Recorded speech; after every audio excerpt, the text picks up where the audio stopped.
This hearing will come to order.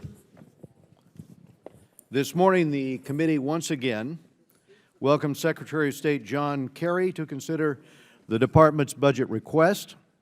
When Secretary Kerry last appeared before us, he was presenting the Obama administration's nuclear agreement with Iran. In the 7 months since the administration got its agreement, and the Middle East has been transformed, and not for the better.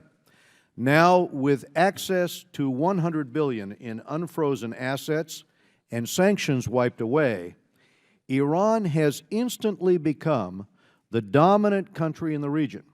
The Revolutionary Guards, already Iran's most powerful economic actor, in the words of the Treasury Department, will only grow more powerful with international investment. The committee has deep concerns about the way the Obama administration, in apparent deference to Tehran, has chosen to ignore portions of a new bipartisan law ending visa waiver travel for those who have visited Iran. And, Mr. Secretary, the committee still awaits a detailed response to its many questions about a surprise $1.7 billion payment to the Iranian regime that coincided with the release of several Americans. Look no further than Syria for the horrible consequences of an emboldened Iran. The slaughter continues. And while the Secretary does his best to broker some sort of ceasefire, the fact remains that Russia, Iran, and Assad are calling the shots on the ground. The administration says there is no military solution to the conflict in Syria, yet, as far as Putin and Assad see it, there very much is. Of course, Russia's backing of Assad means that ISIS only grows elsewhere.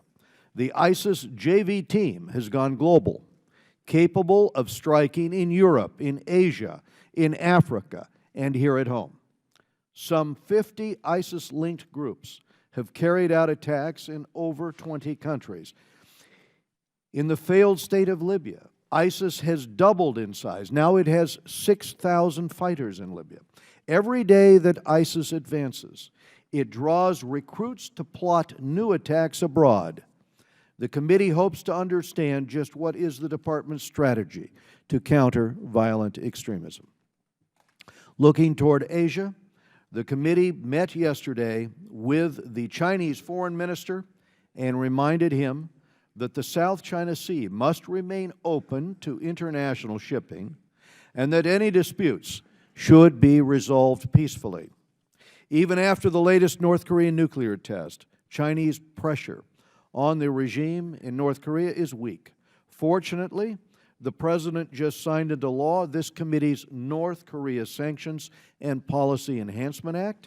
It is now up to the President to enforce this law aggressively, to cut off the funds now flowing to the Kim regime in North Korea.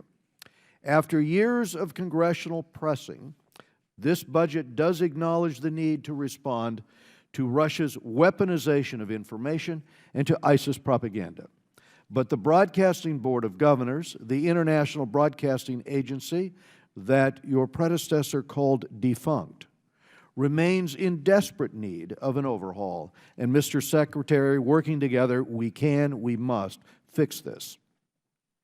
Facing a chronic budget deficit, even good programs may not be supportable at levels we'd like, and that's why I'm proud that this committee's scrutiny of the Department's new diplomatic security training facility helped to save the taxpayers over $500 million.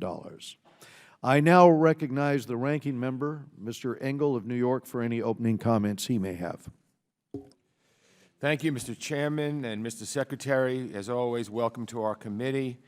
We work very hard on this committee to keep it and make it the most bipartisan committee in Congress, because when it comes to foreign policy, differences really should stop at the water's edge. So I want to thank you for your distinguished service to our country. I know that you sat on this side of the dais long enough to understand Congress's important role in foreign policy, and we're grateful for everything you do. I will get into a few specifics, but even if we all listed our top 10 foreign policy priorities, we'd just be scratching the surface.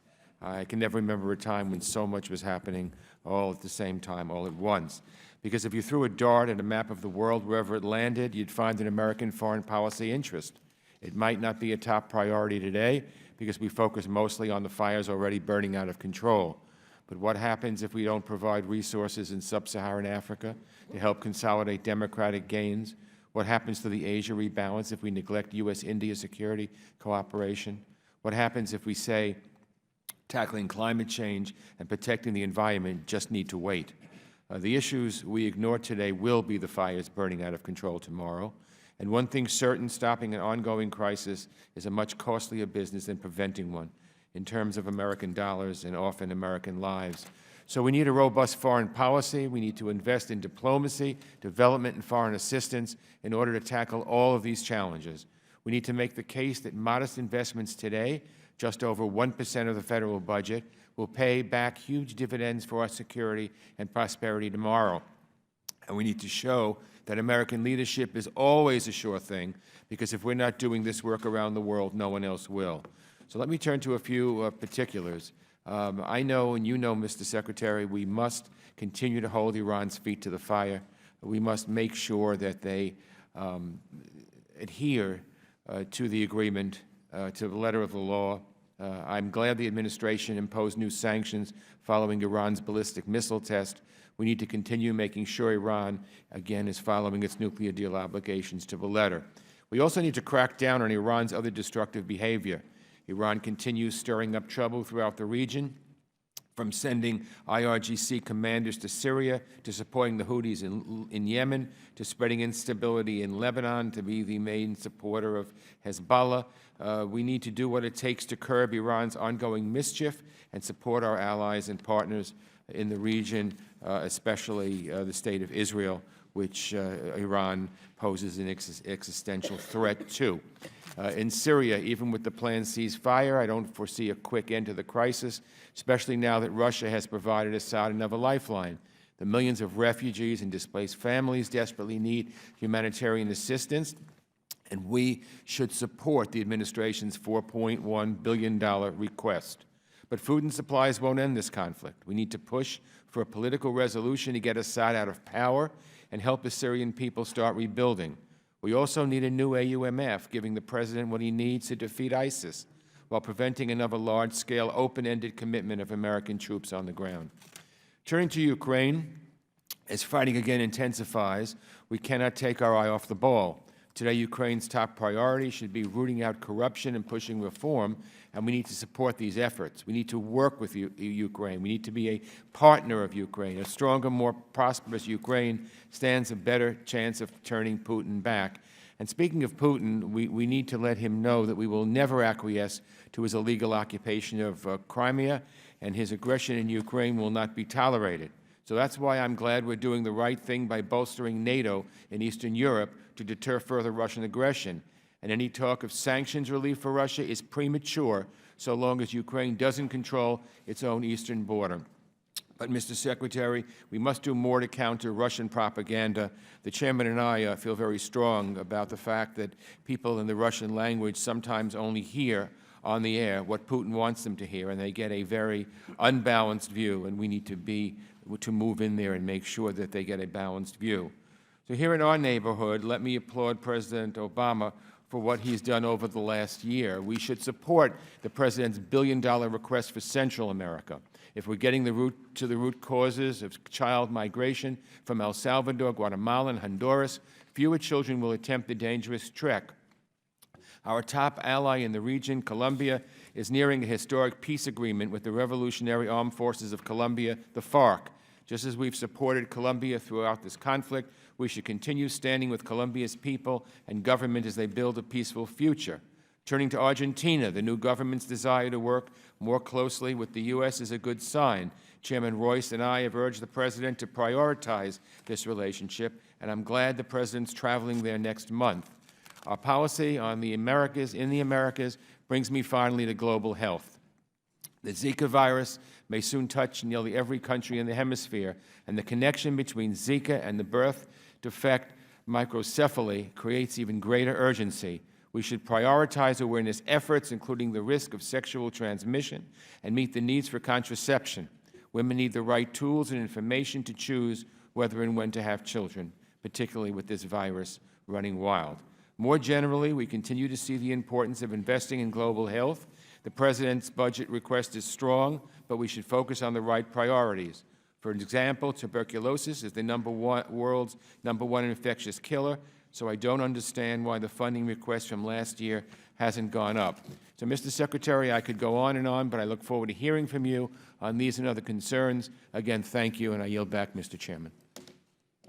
Thank you, Mr. Engel. So this morning, we are pleased to be joined by Mr. John Kerry, the 68th Secretary of State. Prior to his appointment, the Secretary served as a United States Senator from Massachusetts for 28 years and chaired the Senate Foreign Relations Committee for the last 4 years.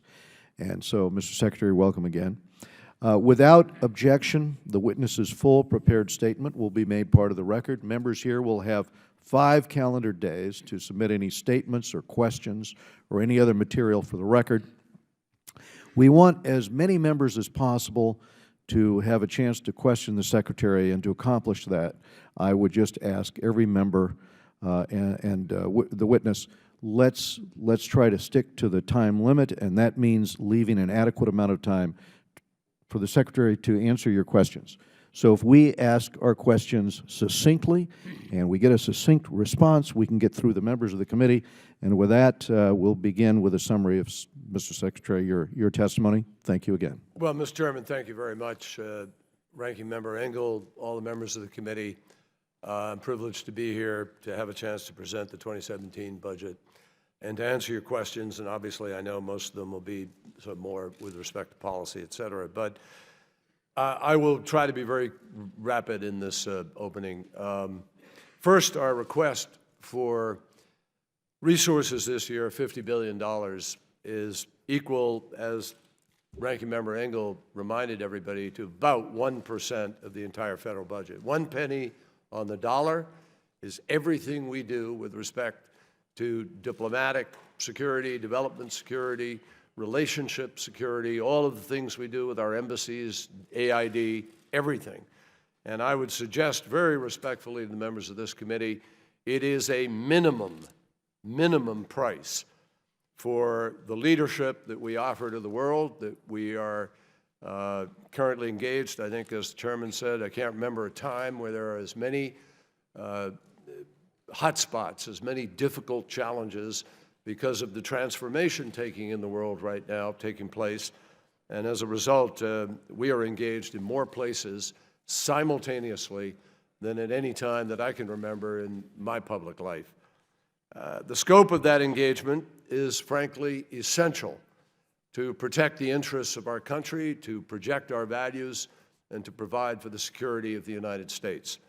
We're confronted today by perils that are as old as nationalist aggression, state actions, and as new as cyber warfare, and non-state actors who are the principal protagonists in today's conflicts, as well as dictators in too many places who run roughshod over global international norms, and also by violent extremists who combine modern media techniques with medieval thinking in order to wage war on civilization itself. And despite the dangers, I come to you unabashedly ready to say that we Americans, I think, have many and profound reasons for confidence. In recent years, our economy has added more jobs than all of the rest of the industrial world combined. Our military, our armed forces, are second to none. My friends, it's not even close. Our alliances in Europe and Asia are vigilant and strong and growing stronger with the TPP and with the rebalance. And our citizens are frankly unmatched with any country in the world in their generosity and their commitment to humanitarian causes, to civil society, and to freedom. We hear a lot of verbal hand-wringing today, but I, for one, will tell you that despite my deep respect and affection for my colleagues that I have worked with these last 3 years plus, I wouldn't switch places with one foreign minister in the world. And I certainly don't want to see the United States retreat to some illusionary golden age, given the conflicts and the challenges that we face in the world today and the need to project our values and protect our interests and build the security of our nation. So I frankly think that here and now we have enormous opportunities that we are seizing. In the past year, with great debate here, obviously, and many people who chose to oppose it, we reached an historic multilateral accord, P5+1, and the world with Iran, that has cut off that country's pathways to a nuclear weapon, and it has made the world safer because they no longer have the fissionable material or the capacity to build that bomb. In Paris in December, we joined governments from more than 190 nations. That's not insignificant that 190 nations agreed on specific steps, comprehensive agreement to curb greenhouse gas emissions and limit the most harmful consequences of climate change that we are witnessing to a greater degree every single day. Witness the drought in California, the increased flooding, the increased numbers of fires, the intensity of storms, the fact that we spent about $8 billion in response to the intensity of those storms over the course of the last year alone, compared to the minimal cost that we are asking you to provide for the Global Green Climate Fund. In addition, we signed the Trans-Pacific Partnership, which will ensure a level playing field for American businesses and workers, and it will reassert the United States leadership in a region that is vital to our interests. In Northern and Eastern Europe, we are quadrupling support for our Security Reassurance Initiative, giving Russia a very clear choice between continued sanctions and meeting its obligations to a sovereign and democratic Ukraine. In our hemisphere, we are helping Colombia to end the globe's longest-running civil conflict, though there are still hurdles in that effort. We're working at it.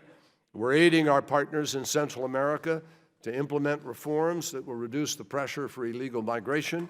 In Asia, we're standing with our allies in opposition to the threats posed by a belligerent North Korea, and we're helping Afghanistan and Pakistan to counter violent extremism, and we are encouraging resolution of competing maritime claims in the South China Sea. With friends in fast-growing Africa, we have embarked on specific initiatives to combat hunger, to promote health, to empower women, to fight back against such terrorist groups as Al-Shabaab and Boko Haram.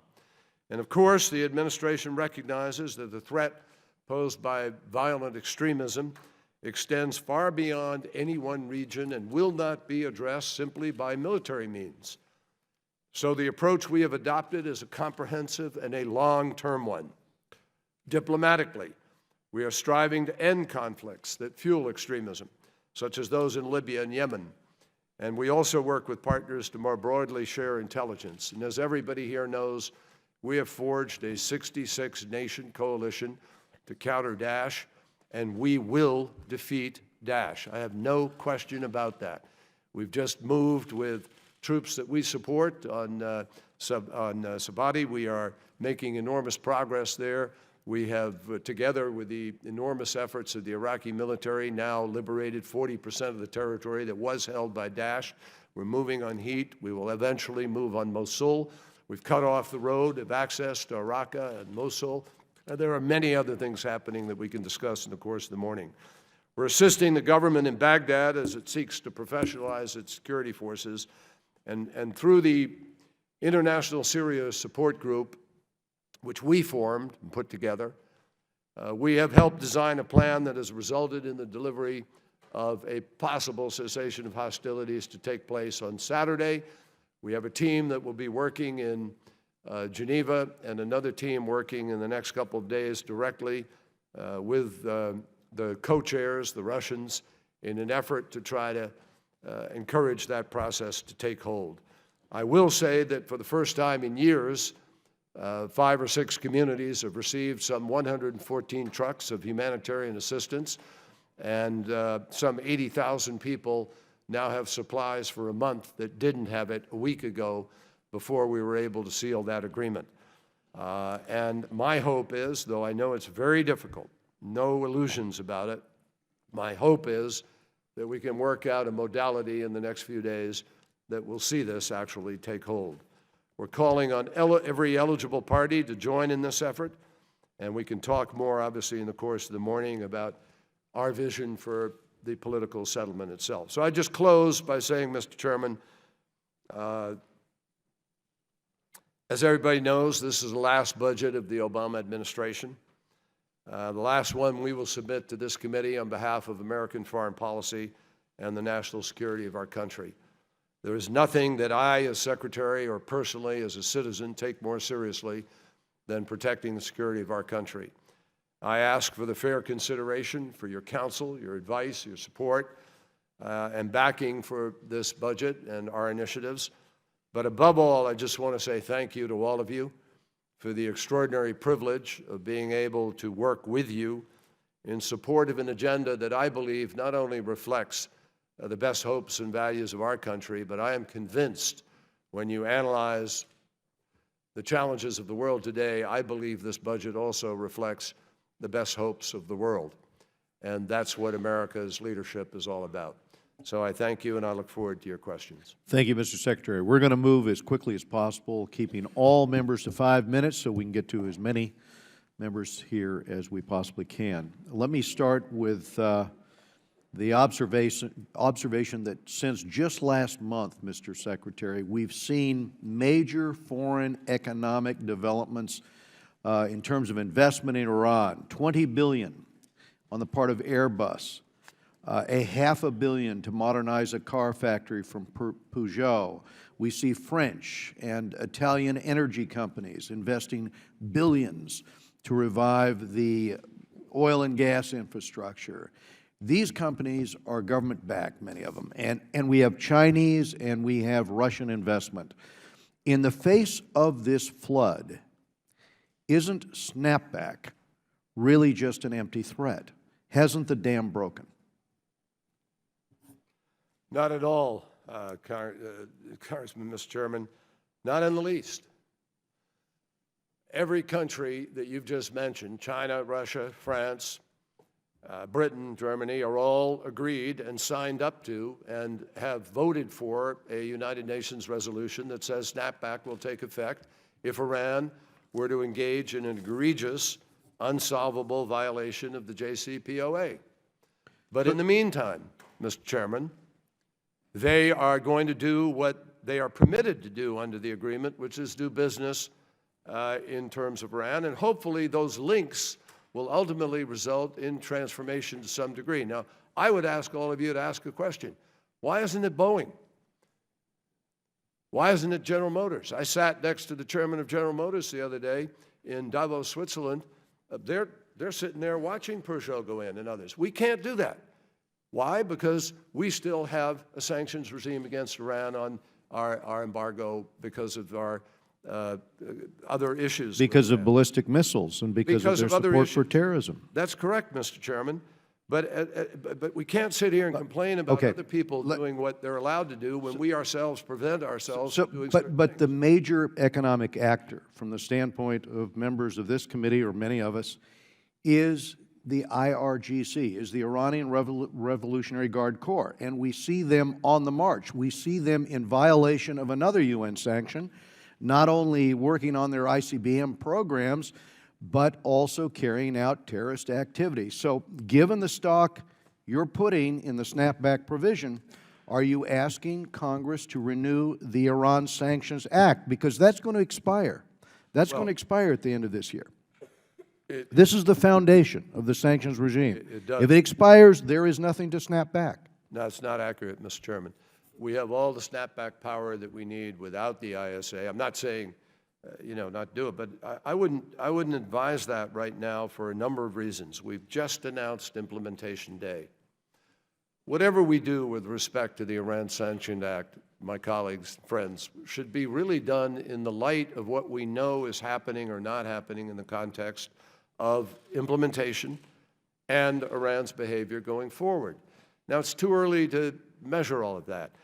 Everybody here knows we can pass the Iran Sanctions Act if we needed to because of Iran's behavior in 10 minutes in each house, in the Senate and in the House.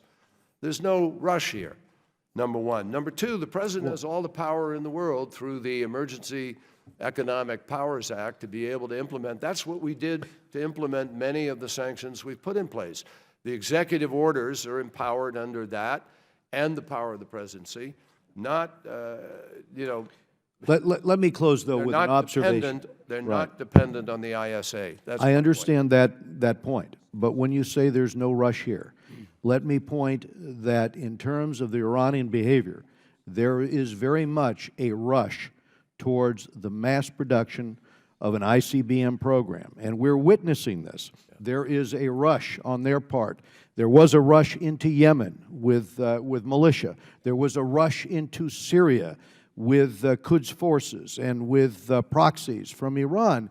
It is that we're seeing now. So if the administration isn't supportive of this renewal, not only are we preventing the possibility of a snapback, but from the standpoint of myself and many of the members of this committee, we're also giving relief on missiles, basically. We're giving relief on actions which we would consider terrorist activity, on, you know, especially the attacks by the Quds forces. Mr. Chairman, I respectfully beg to differ with you on that. We are not, in fact, giving them a freebie on anything, which is precisely why we left the missile sanctions in place.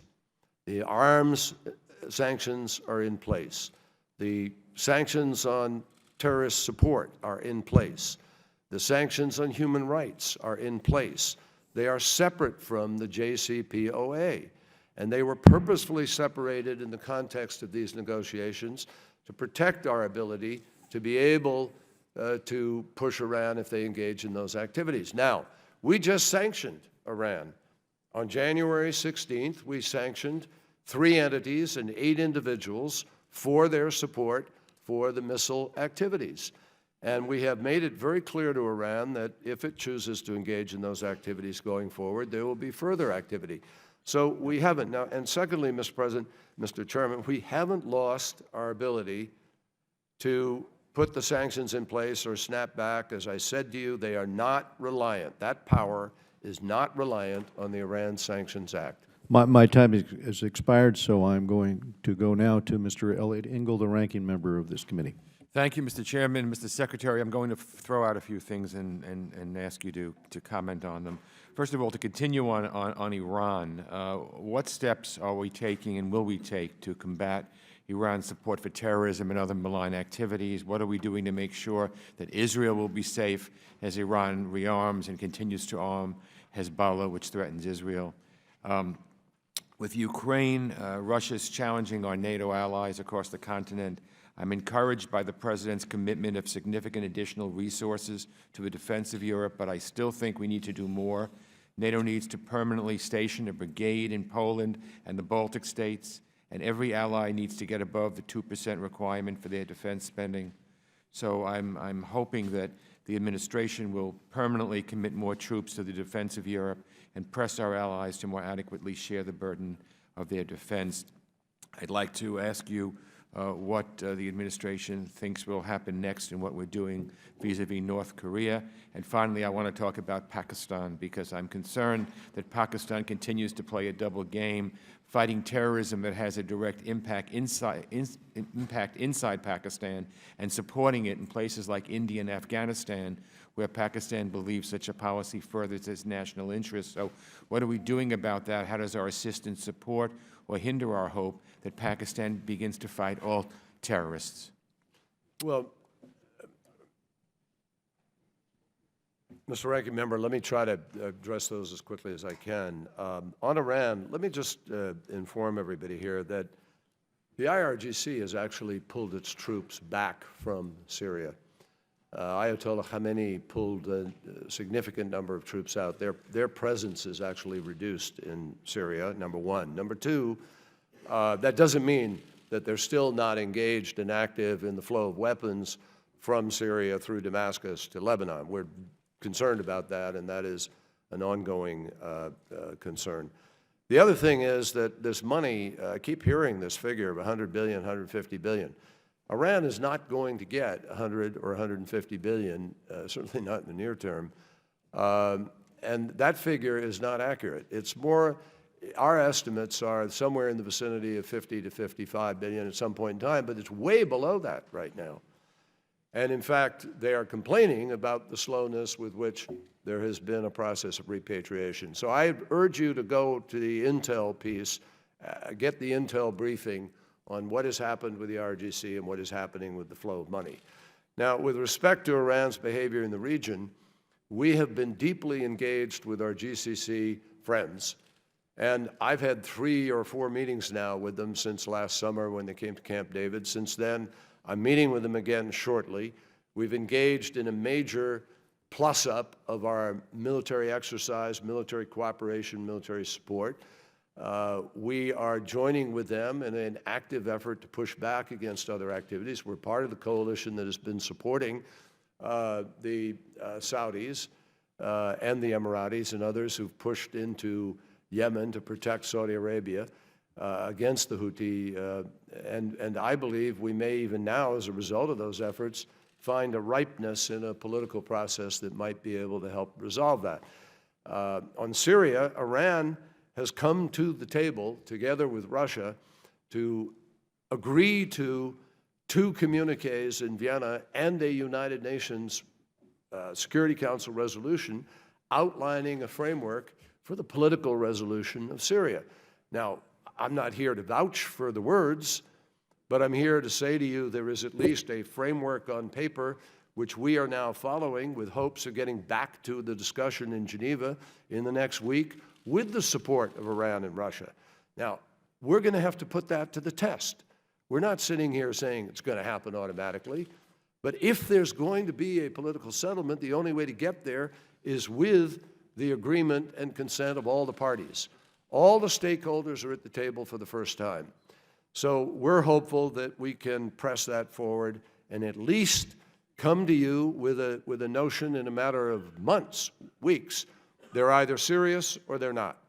If they're not serious, then we're going to have to be talking with you about whatever Plan B is going to be. But if there's a prayer of holding Syria together, unified as a whole country, without further refugee migration challenges to Europe and challenges to Jordan and Lebanon and the rest of the region, we must pursue some kind of a political process. With respect to Europe, we have engaged in a significant plus-up. As I just mentioned, the budget goes from about 700 million, 700 plus 750 million, up to 3.4 billion in our support for the forward deployment of both troops, rotating support structure, and assistance to Europe. And I won't go into all the details now. Maybe I'll submit it for the record because of the time frame. But I just want to say to you that there is a very robust effort going on the frontline state support. President Obama has had 3 or 4 conversations with President Putin in the course of the last months from the United Nations meeting on. In every one of them, he spends probably 50% of the time, at least, on the issue of Ukraine and full implementation in Minsk and responsibility for protecting the integrity and sovereignty of Ukraine. So we're deeply engaged on those fronts, and I think our support is welcome and very important. We're going to go now to Eliana Ross-Layton of Florida. Thank you so much, Mr. Chairman. Welcome, Mr. Secretary. I hope that we are both opposed to Abu Mazen's schemes at the UN to achieve unilateral statehood recognition outside of the peace process. I remain firmly opposed to your administration's offer continually to get a waiver to the law that prohibits U.S. funds from going to UNESCO, a law that has been effective at preventing the Palestinians from being admitted to other UN agencies. So I will continue to fight every effort by the administration to get a waiver to that law. In its last months of legacy shopping, as it tries to check off the remaining goals of its misguided foreign policy, is your administration going to abstain from a vote on a French resolution at the UN supporting Palestinian statehood? So I'll ask you to definitively answer here this morning, Mr. Secretary. Will the United States veto any resolution at the UN supporting Palestinian statehood? Yes or no? I don't know of any resolution by the French specifically. If there were, Well, we have always opposed any one-sided resolution, something that is unfair to Israel or that. thank you. Thank you. And moving on to the administration's shameful concession policy toward Cuba that has turned its back on human rights advocate, yes or no, are human rights in Cuba a priority for this administration? Of course they are. Thank you. Then how do you explain this year's budget request for even less democracy funding for Cuba while repression is worse than ever before? And you're about to travel to Cuba for your second visit. Yesterday was the 20th anniversary, as you know, of the shoot-down of the Brothers to the Rescue planes that were ordered by Raul Castro, resulting in the murder of innocent Americans. Will you commit, Mr. Secretary, to the families of these victims today that you will seek the extradition of Castro regime officials responsible for the shoot-down, General Rubén Martínez Puente, Lorenzo Alberto Pérez y Pérez, and Francisco Pérez y Pérez? Well, Madam Chair, let me just say that we are engaged actually more directly on human rights than we ever have been or capable of being, because we now have negotiated additional diplomatic presence in Cuba. We now have negotiated the right for our diplomats to be able to travel unrestrained. Mr. Secretary, you're aware that over 8,000 people were arrested Yes, I'm very since well, the December 17th announcement of President Obama in When you say 2014. arrested, there were people who. Arbitrary arrests, detaining human rights advocates, Correct. whatever you would There like to were call many people who are detained. being held outside of their will. People were indeed detained for a 8,000. matter of hours, and we are very much aware of that, and we have objected to that, and we are in conversations. I could just thank you, about Mr. that. And we have Secretary. succeeded in getting people released who previously Yes, had not been some released. Five that of had whom- been released were actually put on the list and Some 5 of rearrested so whom that they could be were- released again, and some who were released were anyway. Some- That's very interesting about that list of freed people that Castro plays. I hope we're not silly enough to believe that. And I'm wondering if you know in which illegally confiscated U.S. property you will be holding a press conference while you're in Havana. Last year you held a press conference in the Hotel Nacional. The American owner, the Intercontinental Hotel Corporation, still has a U.S. certified claim for its majority interest in the hotel. Do you know which illegally confiscated property you will stop at this time? And then finally, will you commit to this committee that you will pressure Castro to unconditionally return to the United States New Jersey cop killer Joanne Chesimard, human rights, confiscated property, U.S. fugitives from justice? Does any of it matter to this administration? Matters hugely. In fact, we believe we have actually created more opportunities for intervention, more opportunities to make progress. 1 in 4 people in Cuba are now beginning to work for private enterprise. How do We you are able to explain the move massive money. exodus, an Madam 80% Chair, increase Madam of Chair, do you Cubans want leaving an the answer? island Do you since want an the... answer, or do you want to just ask a question? I can sit here if you want to do that. But you're talking about small business owners that are just, I'd like to go to that haven't finished my optometrist because answer. those rose-colored glasses are amazing. There have been massive arrests, massive exodus, and still we talk about this non-existent entrepreneurial class in... Time's expired. Thank you, Mr. Chairman. Mr. Secretary, first of all, I want to thank you for the great work that you've been doing. And I just want to ask 3 quick questions in the spirit of what the Chair has asked us to make sure that we're timely and give you an opportunity to answer those questions. First question, of course, deals with the situation in Turkey as it moves a tipping point. Specifically, I'm referring to tensions and conflict between Turkey and the Kurdish community.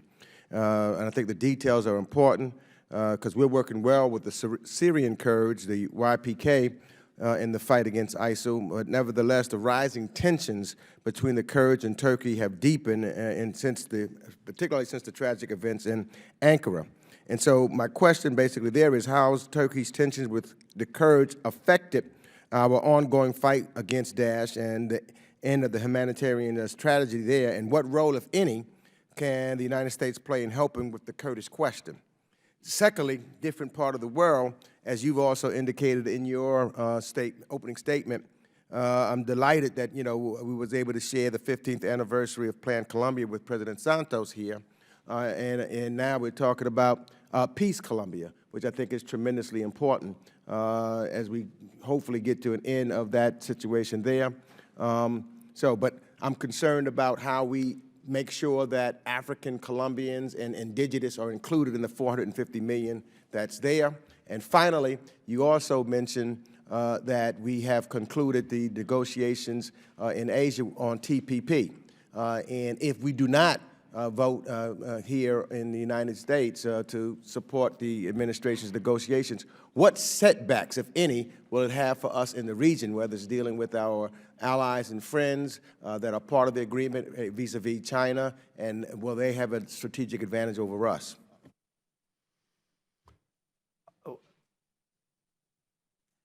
Thank you very much, Congressman. I appreciate the question. Let me just move quickly through them.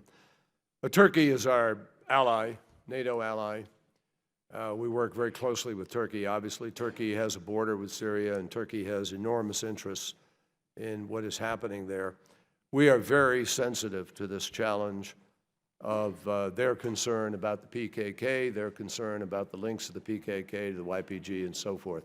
And we've been talking with them considerably about it. We need to respect Turkey's concerns, and we will. We have, we believe. Going forward, it is very important that there not be a different problem created by the short-term solution of working with the Kurds, and then that creates a longer-term challenge for all of us in the region. So we're working very, very carefully. On the other hand, we've also needed to have some people on the ground who are prepared to push back against Daesh. Kobani is an example of that. We were able to hold Kobani and drive Daesh out of Kobani as a result of Kurd support. And the Peshmerga, particularly with respect to the north component, the northeast component of, northwest component of Iraq, have been particularly helpful and engaged. They were essential to a number of successful military initiatives to push Daesh back. And in fact, there are different Kurds because some are more prepared and more comfortable working with Turkey than others are. And those divisions are very complicated and need to be managed carefully. Bottom line to your question is, we are talking with the Turks right now about how to proceed in ways that do not cross important lines for them and that respect the sensitivities of the region. And I'm confident we will be able to do that. With respect to Peace Colombia, we've committed, as you know, and it's in the budget, a very important demining initiative, which could take place in the aftermath of an agreement. There are still some difficult issues to resolve in the context of the agreement, and we're encouraging that process. President Obama has appointed Bernie Aronson as a special envoy to those talks. He has the respect and confidence of President Santos and the other participants.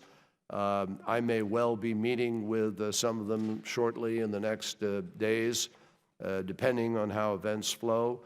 There are many countries that are supportive of this effort, and our hope is that we can resolve the transitional justice issues and the victims issues, which are two of the most critical ones outstanding at the moment. On the TPP, folks, I've been part of trade debate on the Hill for the 28 plus years I served in the Senate. I know how difficult it is. I was there when NAFTA passed, and we went through some enormous transitions. This agreement is different from any trade agreement that I saw in any of the time that I was here, because labor requirements, environment requirements are boldly within the four corners of the agreement, and because this is essential, frankly, to raising the business standards of the region. It eliminates 18,000 taxes on American goods that can be exported into the region. It's a benefit to American workers. It will create jobs here in America, and it will profoundly impact the standards going forward for the protection of intellectual property, for the protection under cyber, and for our ability to be able to raise the transparency and accountability by which people do business. If this doesn't pass, then we are rejecting the most important economic initiative and unifying moment of, I think, the last 20, 30 years. And we would be turning our back on American leadership in that endeavor. And then leave to people who want to race to the bottom the standards for doing business, the absence of transparency, the absence of efforts to counter corruption, to deal with reform. Important reforms are contained in this TPP. And I simply urge you, look at it, analyze it, and I believe in the end you will agree this is not like any prior trade agreement, and I believe takes us to a much better place and reinforces American leadership in the region. Mr. Chris Smith of New Jersey. Thank you. Thank you, Mr. Chairman, and thank you, Mr. Secretary, for your service. A couple of questions. When I learned late last year that the administration was contemplating designating massive crimes against the Yazidis as genocide, which it is, but not Christians, I convened an emergency hearing on December 9th.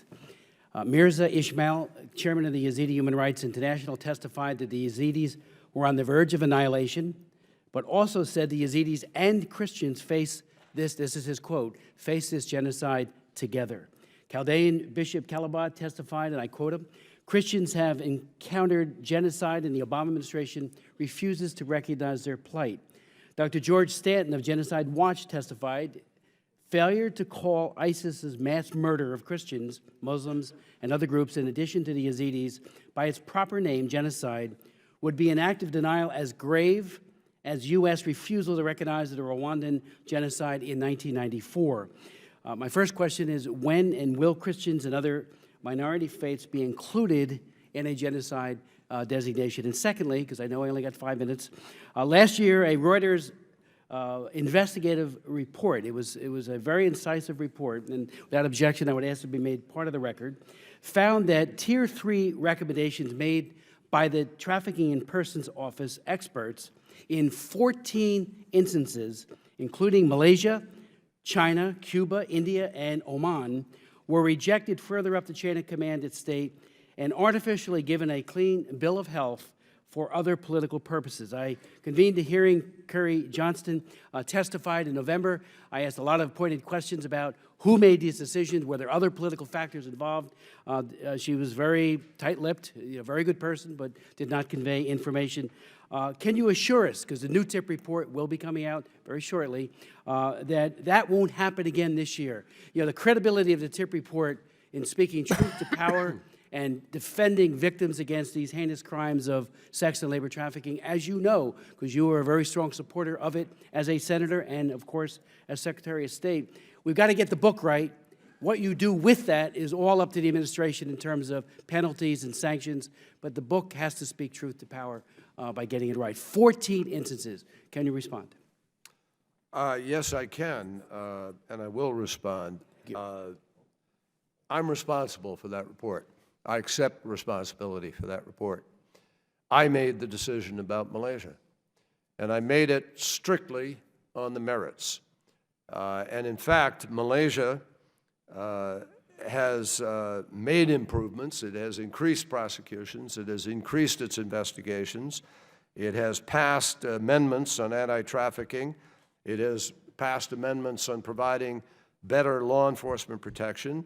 It has issued regulations in consultation with NGOs, and it has increased law enforcement efforts to prosecute and to convict, and it had additional convictions. Now, you have to make a judgment in some of these cases, but I will absolutely vouch for the integrity of this process. We have a very detailed, year-long effort where people are measuring, and I have instructed our embassies to be engaged year-long in working with countries to try to give them time to make changes, to respond to our needs.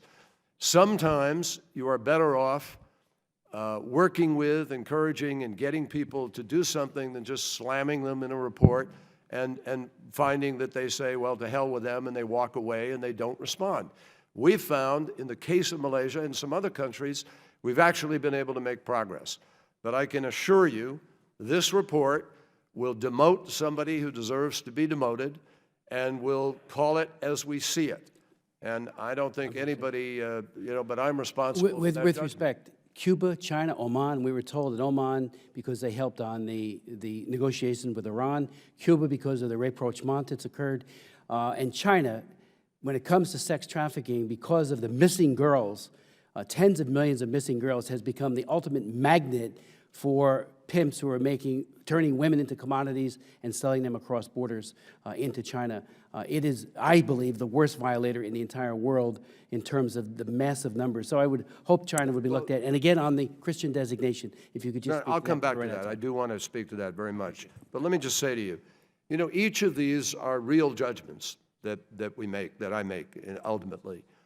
On Cuba, Cuba was upgraded to a Tier 2 watch list from Tier 3 because it did make significant efforts to address and prosecute sex trafficking, including the conviction of 13 sex traffickers, and it provided more services to sex trafficking victims. The government provided training to Cuban officials to address sex trafficking. The Ministry of Tourism actually reached out to address sex tourism and reduce the demand for commercial sex, and they have committed to reform their laws in accordance with the UN Palermo Protocol. Now, if that doesn't happen, then there's a measurement to try to go backwards. But we felt that in each of these cases, there was progress. Now, I would put on the record here today, we are concerned that the government of Cuba has not recognized forced labor as a problem, criminalized forced labor, or reported efforts to prevent it. And so there are things that we need to do going forward, and that's what we'll measure. On the Christian issue, I share your concern very, very much. Again, this is a judgment that I have to make. I will make it. And any reports that we have made a decision to the contrary, that it's not, the decisions been made not to, are incorrect. That doesn't mean we've made a decision to do so. This has to be done on the basis of the legal standard with respect to genocide and the legal standard with respect to crimes against humanity. I have asked our legal department to reevaluate, actually, several observations that were circulating as part of the vetting process of this issue. And I'm concerned about it, and I will make a judgment. I will also try to do so very, very soon, because I know this is hanging out there. We need to go to Mr. Albio Series of New Jersey. Thank you, Mr. Chairman. Mr. Secretary, thank you for all your hard work. I want to go back to the topic of Cuba. I know that we have had this issue of 50 years, but there seems to be more repression in the last 10 years, this past year, than in the last 10 years. And I was wondering, with all the people going back and forth to Cuba, are any efforts being made to bring Joanne Chesimard back to the United States? We are discussing all of the outstanding, I might add, in conjunction with the chairwoman's question also, we're entering into the period now we're going to begin to be discussing the confiscated property. And that's a very critical component of this, as well as extradition or release of various people. And all of those human rights issues are on the table. I pursue them, and the President will pursue them when he's there. Joanne Chesimard? Yes, I say, we will be working on all of these issues. I can't go into the specifics of each of them And now. there seems to be more repression now than in the last 10 years after we made all these contacts with Cuba. Are we addressing that? Well, yes, we are addressing the arrests. We were particularly incensed by the arrest of several of the people who had been part of the release effort originally. And here's what the Cubans say. Cubans say, well, they went out and broke the law again. And we looked at what they had allegedly broken, and we object entirely. One of them had hung a sign in a window saying that I will only vote in an election in which I can vote to choose my president and so forth. And 4-year sentence. That's ridiculous. It's obscene. And we believe it's obscene, and we've told them that is wrong. So we continue to press those issues. But we do have more ability to be able to interact with the Cuban people. When I was there to raise the flag, to have the Marines raise the flag, the Marines who lowered the flag were there to raise the flag. There were Cubans massed behind the But there were no barricades. dissidents, though. Dissidents weren't invited. No. These were people who cheered mightily at the return to the United States and the presence of our country. And my speech, in which I talked about democracy and talked about the need to have protection of human rights, was broadcast to the entire country. And some of it, a little bit of it in Spanish. And the president's likewise. our diplomats so allowed we to have move more around now? ability, we have more ability because of this to interact with the Cuban people. And more Americans are traveling there and But interacting even with our the Cuban people. diplomats are restricted from moving around throughout the island. Our diplomats, we negotiated an ability for our diplomats, a specific number, as we test the expansion of this relationship. More diplomats are able to proceed to travel around unannounced without people following them or engaged in any activities. We have diplomats who are able to travel around the country. Are they actually traveling? I believe they are. I've heard nothing to the contrary. The other thing I want to talk about is Colombia. If they do come to an understanding, I hope that we do not walk away from helping Colombia. We are deeply committed. President Obama, that was part of the reason for the celebration of the 15-year mark. We invested, you, everybody here, well, not everybody, but those of you in the upper dais certainly, invested significantly in the late 1990s in Plan Colombia. And it's made all the difference. That is why we now talk about Plan Paz, Plan Peace, because we want to But if we do continue reach that peace, investment. I hope that we still continue to assist Colombia. So do I. So And do the I, other thing, this morning in the news, I saw that Russia gave Afghanistan all these arms. What do we make of that? I mean, now that there's an incursion by the Russians into Afghanistan, The Russians are deeply concerned about the stability of the country. They have raised the issue with us of trying to protect the region. They have concerns about countries near them. They have concerns about the flow of terrorists. That is also one of their concerns about Syria. And so they are engaged. In fact, we are discussing with the Russians these issues of security for the ongoing challenges of Afghanistan.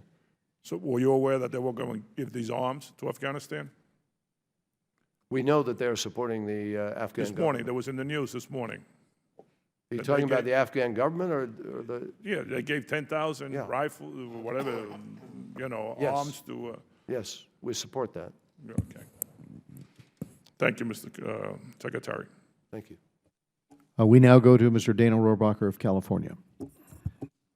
Thank you, Mr. Secretary, and again, thank you for your service to our country.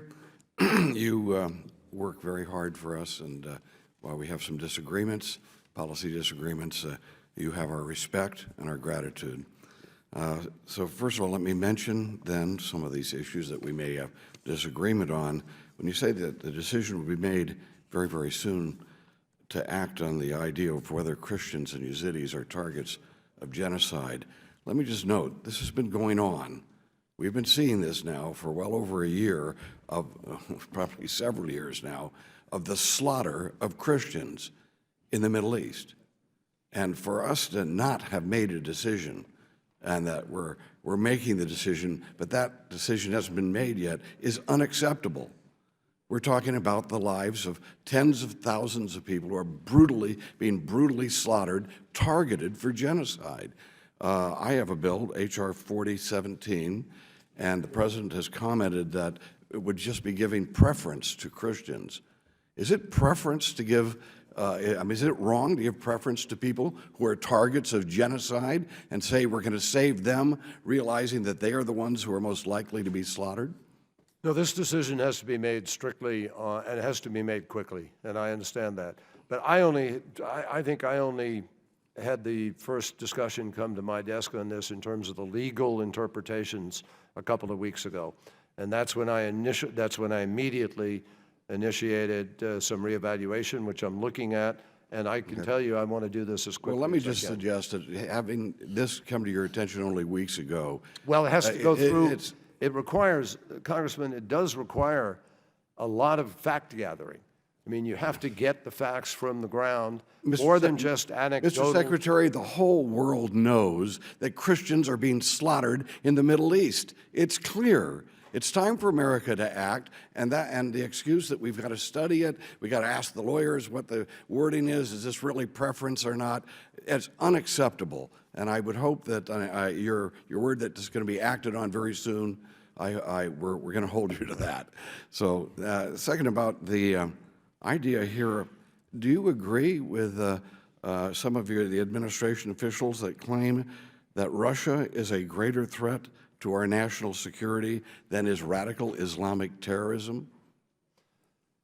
I think, I don't want to get into a sort of either or here because I don't think it's necessary. I think that what the Defense Department and others have been saying is that they see activities that Russia is engaged in which present challenges. For instance, what happened with Crimea, what happens in the Donbass, what's happened in support for the separatists, the long process of back and forth on Minsk implementation is interpreted by the frontline states as a threat. And there's engagement by Russia through its propaganda, through operatives in some of these other countries. So it is perceived of as engaging in Mr. activities Secretary, that are threatening. Let me just finish. Oh, yes, sir. I believe if you wanted me to put on the table the top threat to the United States today in terms of day-to-day life and the stability of the world, it is violent extremism, radical religious extremism, and the violence of... Are you unable to say radical Islamic terrorism, as our president is unable to say? I think you just heard me say radical religious extremism. No, you didn't say radical. It's not always exclusively You don't want to say Islamic. radical Islamic It is extremism. predominantly Islamic. It is disheartening when a representative of our government can't say radical Islamic terrorism, and at the same time can't make a decision whether Christians are being targeted for genocide. This is not acceptable. What about your point on Russia and whether or not we consider them the greatest threat over radical Islamic terrorism? Let me just note that increasing the spending of our military spending in Europe so that we'll now have more tanks in Europe could be taken as a hostile act by Russia as well. It's time for us to get out of this cycle of, well, we're going to find things that that they're doing that we consider hostile, and vice versa. We have every reason, do we not, Mr. Secretary, of trying to find a way we can work with Russia to combat what is the real threat, which is radical Islamic terrorism. Yeah. Congressman, I think you heard me say that it is predominantly Islamic, and I have no hesitation in saying that, and I've said that in many parts of the world. That's not the issue. And yes, we are trying to cooperate with Russia with respect to this issue in Syria right now. Russia is the co-chair with us of the International Syria Support Group and of the Cessation of Hostilities Task Force.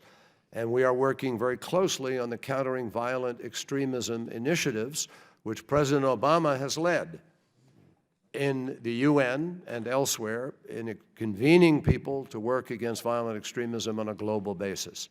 To me, this is the greatest challenge we face because there are hundreds of millions of young people in many of these countries where you have 60 to 70% of the nation under the age of 35, and if they don't have jobs and if they are not educated and there is not opportunity, or we don't keep radical religious extremists of any kind from reaching them and turning them into a suicide bomber or an extreme operative of one kind, we have a problem, all of us. So this is, to me, the more prevalent challenge that we all face, and Russia shares an interest in working with us to deal with that challenge. Thank you very We much. go now to Mr. Jerry Connolly of Virginia. Thank you, Mr. Chairman and Mr. Secretary. Obviously, my colleague wants to get you to say the #1 threat is Islamic terrorism. But is it not also true, not to dilute anything, that the biggest victims, obviously, of that terrorism are, in fact, Islamists themselves, and that many of our allies fighting this terrorist war are Islamic countries? Is that not true? They are indeed our very significant allies in this effort. In, I would say, every single country of the world, they are joining in an effort to deal with the terrible distortion of one of the world's principal religions. I think that's a very important point, Mr. Mr. Secretary, to put it in context, because not that my friend would do that, I don't mean that, but we have heard some presidential candidates taint an entire faith with something, I think, grossly unfairly, when in fact victims are Muslims, and many of the countries allied with us in the fight against terrorists are in fact Muslim countries. So it's a very complex situation, but not subject to some simplification or oversimplification of who are the villains and who are the good guys. So I just thought we'd get that on the record. I think this is your first visit back since JCPOA, the Iran nuclear agreement, got implemented, and I just want to say, for one, I think it's going to be part of your legacy. I think it's one of the most successful things U.S. foreign diplomacy has done in a long time. And despite the critics and all the predictions, we had a hearing the other week and established definitively, in fact, Iran has complied. And if we're looking at removing an existential threat to Israel, we did it. I just want to congratulate you. And if you want to disagree about compliance, please feel free. But it's my observation that in every metric we set so far, we have not seen cheating, we have not seen subterfuge, we have been able to observe and validate, and in fact, Iran has complied. That doesn't make Iran a good guy in the international stage, but it does mean we in fact were able to deliver on an enforceable agreement that improves everybody's security. I don't know if you want to comment on that, Mr. Secretary. No, I thank you. I thank you, Congressman, very, very much, and that is, in fact, what we concur with, that they have complied. Thank you. Real quickly, I want to pivot to Crimea and the Ukraine. One of the concerns I've got, and I know it's shared by friends on both sides of the aisle, is with respect to Soviet expansionism, Soviet imperialism, hegemony, whatever word we want to use for it, it all starts with Crimea. If you let Crimea go, now you're quibbling over the price in eastern Ukraine or Abkhazia or wherever. And what is the United States' position with respect to the illegal annexation of Crimea? That it is illegal, and we're not ceding Crimea with respect to anything, but the primary focus for the moment is clearly on the Donbass and the Minsk agreements implementation. But we're not going to give up on the Crimea. No, we have no intention of that. And the President, if I'm correct, I know some of my friends have criticized him for the issuance of executive orders, but presumably not these. He's issued executive orders 13660, 661, 662, and 685, blocking property, persons, and transactions related to the illegal annexation of Crimea and subversion in the eastern Ukraine. How's compliance going with those executive orders? And is the administration seeking additional legislative relief with respect to the subject? We believe that Russia continues to pay a real price for the annexation of Crimea, and Crimea is physically isolated from international transport links now, from the global financial system. Its tourism sector has collapsed.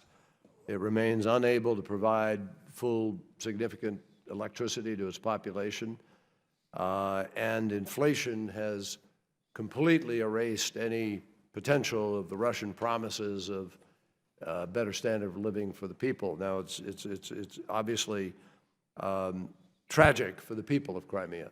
We know that since the annexation, the human rights situation for the people of Crimea has deteriorated, and there has been a mounting repression of minorities, particularly the Tatars. So we continue to press Russia on this issue, and I believe that the measures that are in place are having an impact. Mr. Steve Shabbat of Ohio. Let me thank you, Mr. Secretary, and thank you for your long service to our country. Thank you very much. Thank you, Mr. Chairman. Good morning, Mr. Secretary. This is the 20th year that I've had the honor to serve on the Foreign Affairs Committee. I've chaired the Middle East Committee, I've chaired the Asian Pacific Committee, and I've had the opportunity to listen to and to question a number of a number of our Secretaries of State. from Warren Christopher to Madeleine Albright to Colin Powell to Condoleezza Rice to Hillary Clinton to yourself in the past and again here today. Now, this administration has less than a year to go, so what I'd like to do is to ask you to address some of the things which many would argue haven't gone so well, and what we can learn from these things and hopefully avoid repeating in the future. And as you know, I've got limited time, and I have several questions, so I'd ask that you keep your answers reasonably succinct because I would try to avoid interrupt you. First, you've already been asked about the Iran deal, but I'd like to go back before the deal and ask this, and I realize, of course, that Hillary Clinton was Secretary of State and not yourself, so I'm not blaming you, but I would ask this question. Was not aiding the students and the pro-democracy reformers in the Iranian Green Movement a mistake? Well, I think my memory is that President Obama spoke out in support of, and we suffered a lot of criticism from Iran. In fact, this is one of the hurdles we had to get over in our negotiation. They believed that we were not only supportive, but even responsible for it. That's not my recollection. You know, these young pro-democracy folks pleaded for our help, pleaded for it, and they got exactly nothing from this administration. President Obama essentially, if you go back and look at what he said at the time, he took the side, I would argue, of the repressive mullahs of Iran over its freedom-seeking people. I think most people who were looking at the time would say it was shameful what happened. Let me move on. In retrospect, was it a mistake to pull all U.S. troops out of Iraq? I believe that this has been badly misinterpreted because there was no contemplation. First of all, the agreement itself was made by President Bush to draw the troops out. What President Obama tried to do was negotiate with Maliki, with Prime Minister Maliki, a remainder that would stay. And they were non-combat troops. Everybody needs to focus on that. There were no combat troops that were going to stay there. So even if they had stayed, that would not have made a difference with respect to what was happening because Prime Minister Maliki was turning the army into his own personal, private, sectarian enterprise. And that's the principal reason. Let me just finish. I think next to the Iran deal, I would argue that it was this administration's greatest mistake, and it led, I think, directly to the rise of ISIS. Let me ask this. How did this administration so misread Putin? Now, to be fair, President Bush did too. He famously looked into Putin's eyes, believing that he'd got a sense of his soul. But let's face it, Putin's been undermining U.S. policy at every turn. Why did this administration not see that coming? Why did it let it happen? Well, I don't think that anybody could predict what an unpredictable set of choices might produce. The bottom line is that at the time, a number of other things happened which had an impact on Putin's perception of what was going on. Let me just, I'm almost out of time. Just let me comment on your comment. It seems to me that from the start of this administration, from Hillary's famous pressing of the reset button, that we've been played like chumps by Putin. This administration scrapped the missile defense program with our allies, Poland and the Czech Republic, to placate Putin. And what did we get? You know, he invaded and annexed Crimea, started a war in eastern Ukraine, which is ongoing, shoots down a civilian airliner and, of course, denies it. His allies did that. Threatens the NATO alliance, props up Assad in Syria, harbors the treasonous Edward Snowden, and on and on. I'd argue that this administration's policy with respect to Russia has been feckless. And unfortunately, I'm out of time, so I'm going to have to leave it there. Can I just respond very quickly, Congressman? There was an agreement which Yanukovych was supposed to honor, and we don't believe he honored it. But Putin, from his perspective, had an attitude that there was a deal and the deal was broken. And he thought and perceived certain things. People respond in certain ways and perceptions. I don't believe that, I mean, and also the European Association Agreement and the way that had been maneuvered had a lot to do with perceptions. Now, we are building the missile defense. The administration came to a conclusion they could do a more effective one, and that is currently being deployed. Russia still objects to what is happening, but it's happening.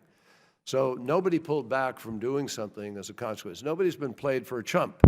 We went in and put sanctions in place that have profoundly negatively impacted Russia's economy, profoundly impacted Russia's ability to move and maneuver in the region, and ultimately resulted in the Minsk Agreement, which we hope can be implemented fully.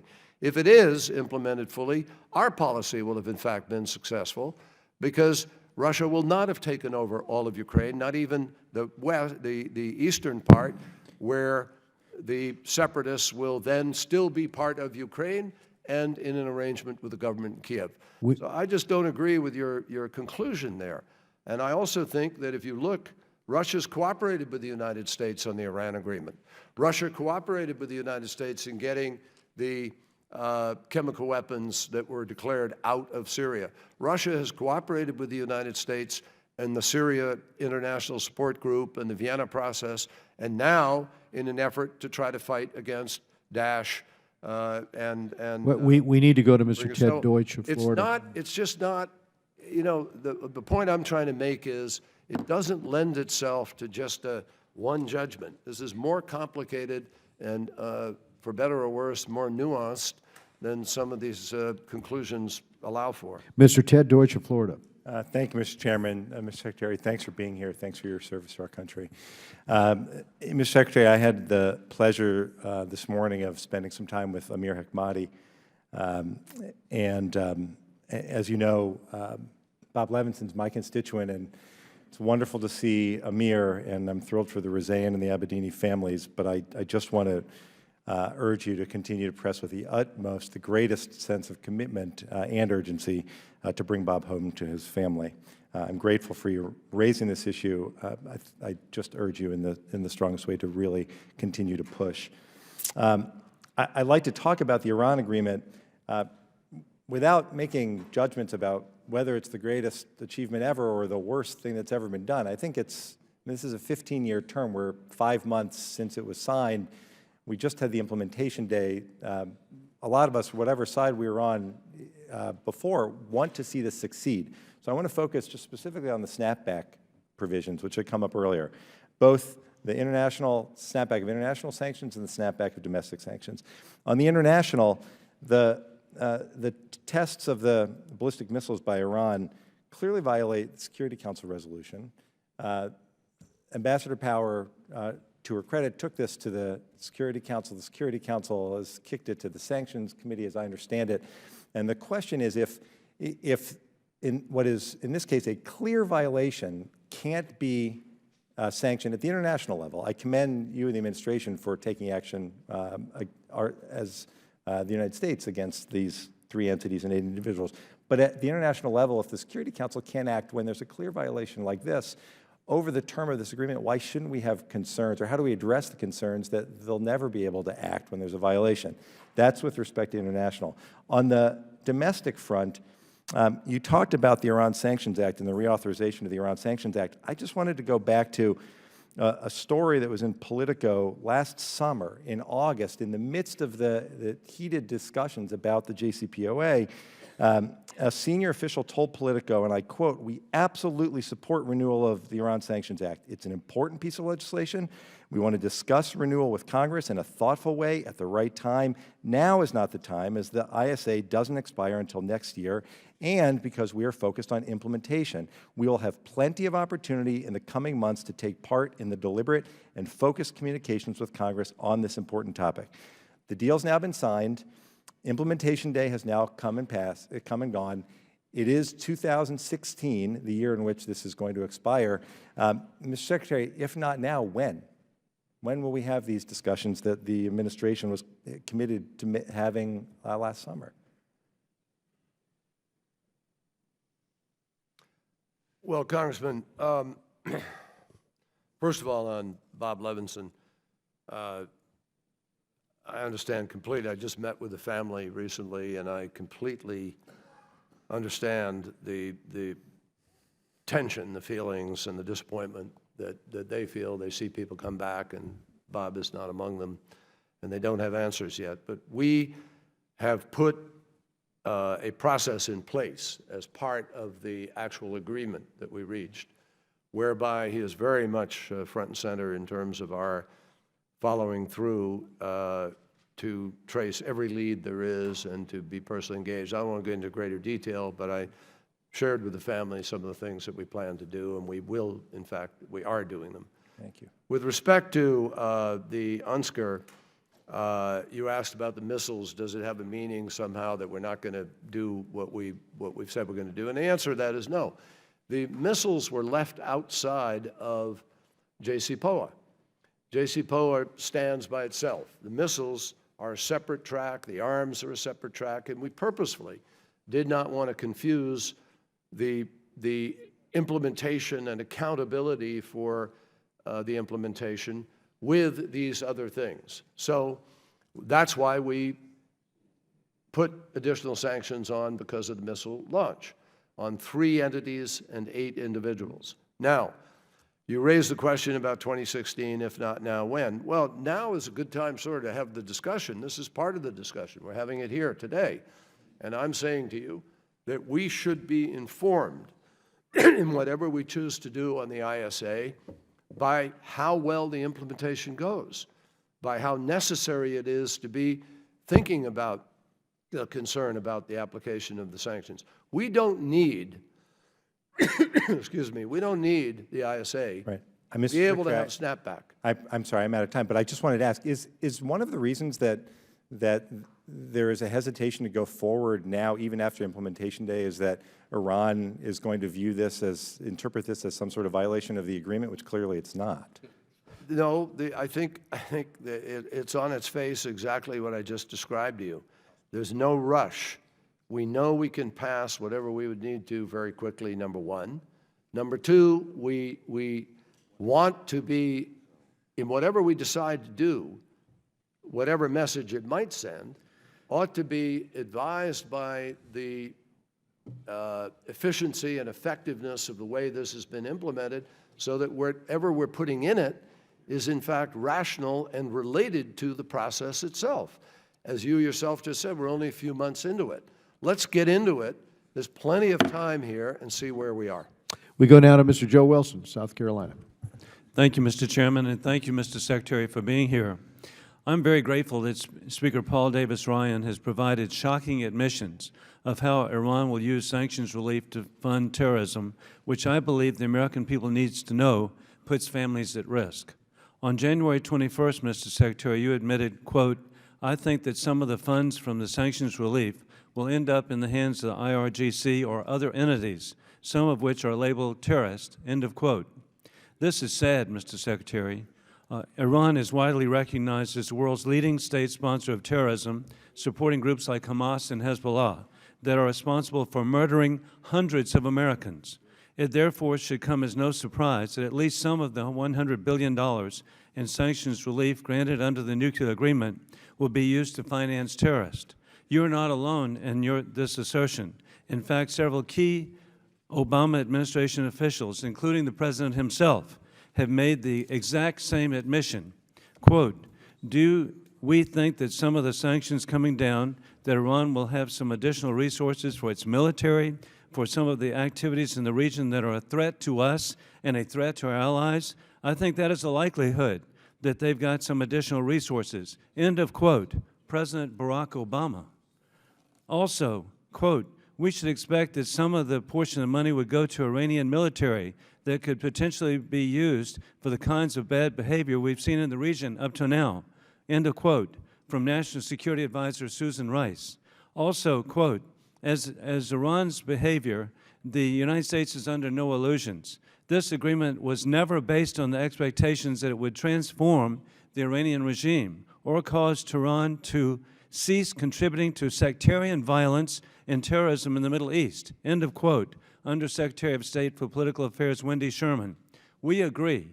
On implementation day in January, Speaker Paul Davis Ryan noted, quote, "The President himself has acknowledged Iran is likely to use this cash infusion, more than $100 billion in total, to finance terrorists," end of quote. This is exactly why a bipartisan majority of the House voted to reject the nuclear deal. Sanctions should be only lifted when Iran ceases its litany of illicit activities and ends its support for terrorism. Until that day comes, we should not be complicit in fueling a regime that has a long history of hostility toward the United States and its allies. I'm particularly grateful for the bipartisan conduct of this committee, with Chairman Ed Royce of California and Ranking Member Elliot Engel of New York, with their thoughtful opposition to the Iran deal. I believe Iran promotes attacks on American families with its pledge of death to America and death to Israel, as proven by the intercontinental ballistic missile development as cited by Chairman Royce and Congressman Deutsch. Secretary Kerry, from your responses to Chairman Royce's questions, what I heard you say is the administration wants to let the Iran Sanctions Act expire. The administration extending it through the International Emergency Economic Powers Act is simply a power grab. Allowing ISA to expire statutorily is unacceptable. With this background, how have Iran's terrorist activities been affected by the deal and the subsequent lifting of sanctions? Has Iranian support for terrorism increased or decreased? Well, Congressman, you raise a lot of questions and all of that, and you make some assumptions that I just don't share or agree with. We never suggested that the goal is to let it expire. I said, let's take our time and be thoughtful about it. So you're drawing a conclusion that I've never lent any credence to. Secondly, this goes back to the sort of argument about the Iran deal itself. You say we shouldn't lift sanctions until they have given up their sponsorship for terror. The problem is what they judge, they just have a different interpretation about some of those things that would have lasted a lifetime, and they would have then had a nuclear weapon. Iran with a nuclear weapon would have been far more dangerous than an Iran without one. So if you're worried about terror, the first objective is make sure they don't have a nuclear weapon. Now, we've been very honest. I'm not going to sit here and suggest that some portion of the money might not find its way to one of those groups. But what they do is not dependent on money, Congressman. Never has been. They're going to do it anyway. If we hadn't gotten rid of the nuclear weapon, they were still supporting the Houthi. They've still been supporting Hezbollah. They've been supporting them for how many years?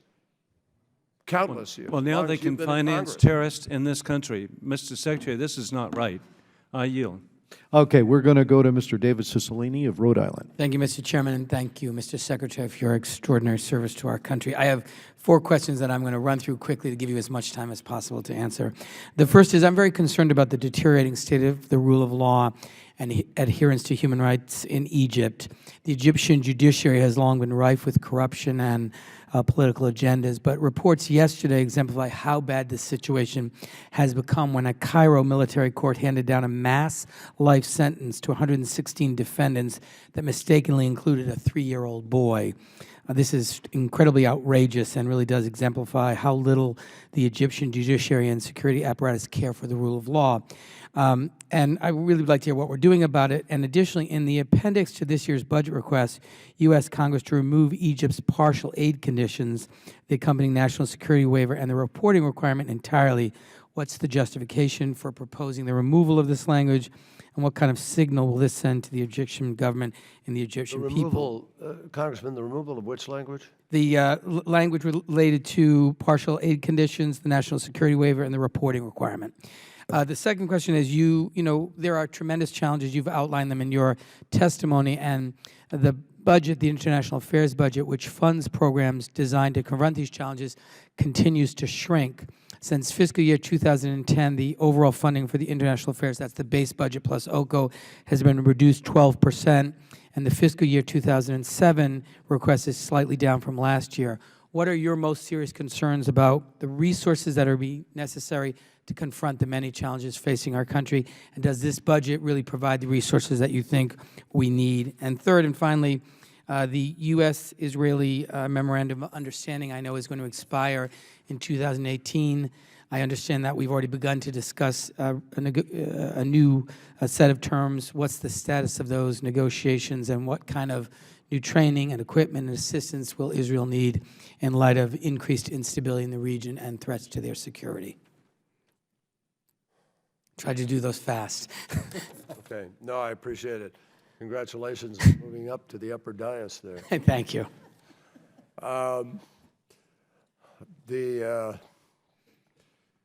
Let me just begin with your question about Egypt itself. And look, these sentences obviously are of enormous concern to all of us. We've expressed that very straightforwardly, and we've seen a deterioration over the course of these last months, I guess is a fair way to say it, with arrests of journalists and arrests of some civil society personalities. We understand that Egypt is going through a very difficult challenge right now. There are terrorists in the Sinai. There are the challenges of extremism that has played out in bombings in Cairo and in Sharm el-Sheikh elsewhere. So it's difficult. Nobody's suggesting otherwise. But we believe deeply that countries that protect freedom of speech and assembly and encourage civil society will ultimately do better and be stronger in their ability to be able to defeat extremism. We work very closely. I have a good working relationship with my counterpart. We talk frequently. We are working on these issues on a regular basis. We have succeeded in getting some people released. We've succeeded in getting some progress on a number of human rights issues, but it is a concern. Their judicial system, which operates separately, makes some moves that I think sometimes, you know, the leadership itself finds difficult to deal with. And our hope is that over the course of these next weeks and months, we can make some progress in moving back on these. I think Egypt said something about the 3-year-old, if I recall, but I don't want to dwell on it right now. On the resources, we are cannibalizing a lot of programs within the budget. I mean, bottom line is everybody's dealing with difficulties in governance today as a result of our budget challenges. And it's no secret to any of you because these are the fights that you've all been engaged in on the floor. I think we're making a mistake. I mean, I try not to get into the politics in this position at all, but I do think the United States is not responding in ways that we ought to be to our global responsibility as reflected in the budget overall. And I think that we can and should be doing more. I think we handicap ourselves. I think we're behaving to some degree for the richest nation on the face of the planet. We're choosing to behave more like, you know, a country that actually doesn't have resources available to it. It's a question of which choices we make, where we want to make the overall trades in the budget, and we are where we are. So we have had to cannibalize considerably to make things work. And it really, in my judgment, diminishes the ability of the most powerful nation on the planet to be able to actually affect things more. And so we see a frustration on the part of our people that the world is in turmoil or we're not responding adequately here or there. A fairly significant amount of that is a reflection of resources. Sometimes it's a reflection of policy judgments, I understand that, but a lot of it is driven by the resource allocation. With respect to Israel and the MOU, we're working on it now. We're in negotiations. We have never, ever put any of Israel's security needs or challenges on the table with respect to other issues between us. Israel's security comes first and foremost. President Obama, I think, has unprecedentedly addressed those concerns with Iron Dome, with assistance, with our efforts in global institutions to not see Israel singled out. And we will continue to do what is necessary to provide Israel with all the assistance necessary so it can provide for its own security. I'm confident we'll get an MOU at some point in time. The sooner the better, because it allows everybody to plan appropriately. Thank you, Mr. Secretary. Yield back. Thank you. Thank you, Mr. Secretary, for being here today. I'm suffering from a major head cold, so I may go a little easy on you today. It's good. I don't wish a cold on you, but I'll take the benefit. Last December, we passed a visa waiver program bill out of my committee, marked up. It passed overwhelmingly. It was designed to keep foreign fighters from exploiting the visa waiver program from certain countries like Iraq, Syria, Sudan, and Iran. And in the negotiations, and I was in the middle of those, I was one of the national security chairmen involved with the correspondence back and forth between Homeland, State Department, and the White House. We carved out two exceptions. One was national security, and the other one was law enforcement. In the exchange between the Department of Homeland Security, they mentioned would we consider humanitarian, business purposes, cultural, journalistic. I was in the room with the majority leader. Those exceptions were rejected. DHS came back again, and the final email from the White House was that the administration supports this legislation. My thanks to all. And then finally, the White House says, I spoke to State Department. They did not request any additional edits.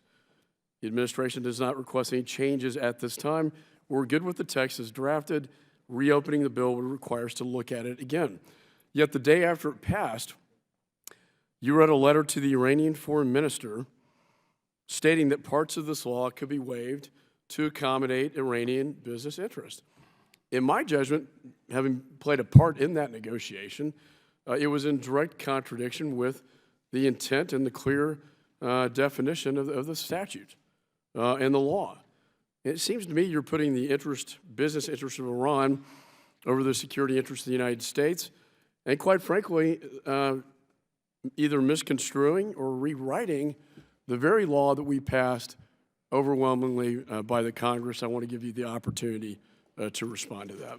No, I really appreciate it, Congressman McCall. Thank you very much. And I appreciate the work we've done to try to work through this. Look, we respect, obviously, the congressional intent. We respect the purpose of this. We all share that goal. We have to protect the country. We have to have adequate control over who's coming into the country. And we learned, obviously, in the course of the K visa situation that there's more that could be done conceivably to be able to analyze and dig into background. But the bottom line is this. The letter that I wrote to the Iranian foreign minister was not an excuse for anything. It simply said that they were arguing that we had violated JCPOA. And I wrote a letter saying, no, it does not violate JCPOA. It explained and defended the law, and it made clear to them that we were going to keep our JCPOA commitments. Now,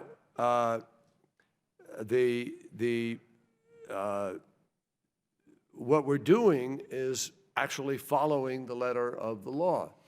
But you have to, I please would like you to understand that our friends, our allies, French, Germans, British, others, are deeply concerned about the impact of this law, inadvertent, on their citizens. They have dual nationals. And if one of those dual nationals just travels to Iran, all of a sudden, and they are in a visa waiver program, and they're a very legitimate business person, all of a sudden that person's ability... If I could just my time, I mean, look, I wrote the law. Let me just finish. I'm the author of the bill. I understand the intent of the law. We had conversations with the White House. You tried to get this business exemption written into the law. That was rejected by the leadership and the Congress. And the time to have changed that was prior to the president signing it into law. But once the president signed it into law, you can't just go back and change and either violate or rewrite it. I know the law. I marked it up out of my committee. And you're talking to the author of the bill. Yeah. That was not the intent of Congress to carve out a business exemption. And I understand. We're not the carving French out a and wholesale. the Iranians and all this stuff. But that was not the intent of the Congress. Look, Mr. Chairman, we're not carving out a wholesale waiver intent. It's a case-by-case basis, very carefully and narrowly tailored, number one. Number two, the text of the law is clear. The Secretary of Homeland Security can waive the travel or dual nationality restrictions if he deems that it is in the law enforcement or national security interests of the country to do so. Now, we believe the full and fair implementation of the law is, in fact, in our national security interest. We have a very thorough, systematic I guess it depends on how you define national security interest. I will commend, Jay Johnson called me to add Libya, Somalia, and Yemen to this list, and I concurred in that. And I commend that decision. I'm sure you're going to construe the law in your interpretation. I do think adding those three countries was a positive step. Just one last question on the designation of Iran as a jurisdiction of primary money laundering concern. Do you have? Are we going to keep that designation, or is there any attempt by you to lift that designation? We've had no such determination. I haven't contemplated it. Do you intend to consider additional measures to provide economic relief to Iran to lift any other designations? None at this point in time that I know of. Okay. I appreciate that. Chair now recognizes Brad Sherman of California. As to your bill, I'd point out that most ISIS fighters go into Turkey, where perhaps their passports are stamped, and then they sneak into ISIS-controlled areas where ISIS has a shoddy record of stamping passports, and we may have to look at every European passport stamped in Turkey. That would obviously be an issue. Actually, what is now an issue is Daesh's ability to actually produce phony passports. That would be another issue. Mr. Secretary, I've got so many issues. Most of them I think you'll choose to respond for the record. First, on the budget, this committee has urged and voted that you spend $1.5 million broadcasting in the Sindhi language to reach a huge part of Pakistan, southern Pakistan, in the Sindhi language. We talked about this last time you were here. Now your budget requests an additional $35 million for our broadcasting efforts. My hope is that you'll be able to respond for the record that if we get you a substantial increase, maybe not the full $35 million, but that the first additional dollars will be to broadcast in the language of southern Pakistan. I think it's worth $35 million, Congressman. No. It only takes $1.5 million. The rest is for whatever else you choose to spend the money on.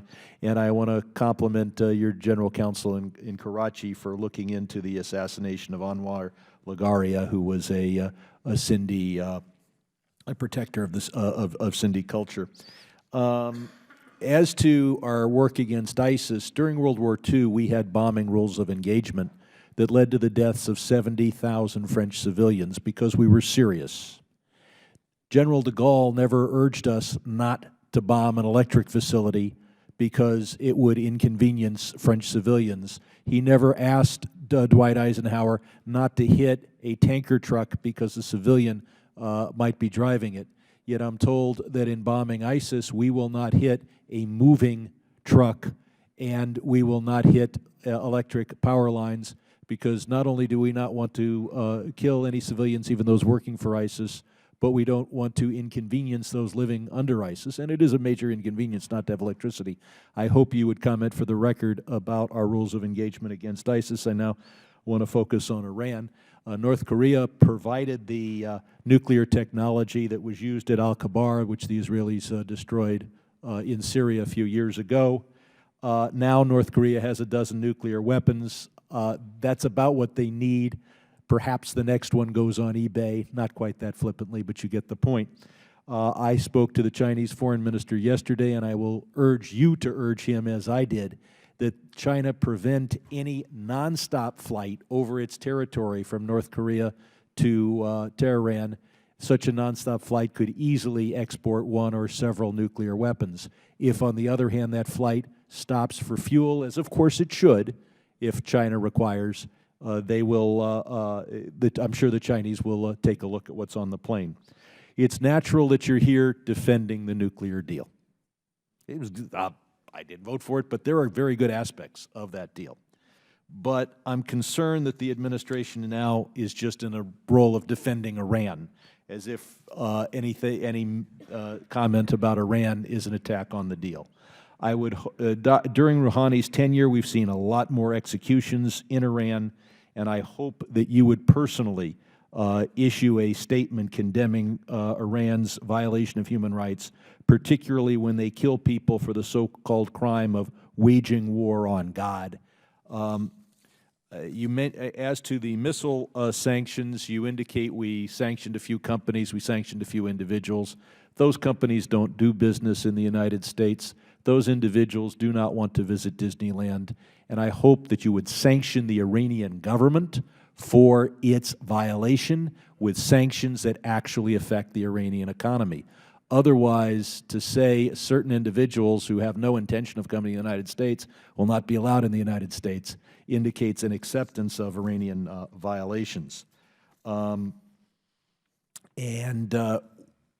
Under the UN Security Council Resolution 2231, Russia can't sell fighter planes to Iran unless the Security Council specifically approves that. I'll ask you, will we use our veto to prevent fighter planes from being sold to Iran from Russia?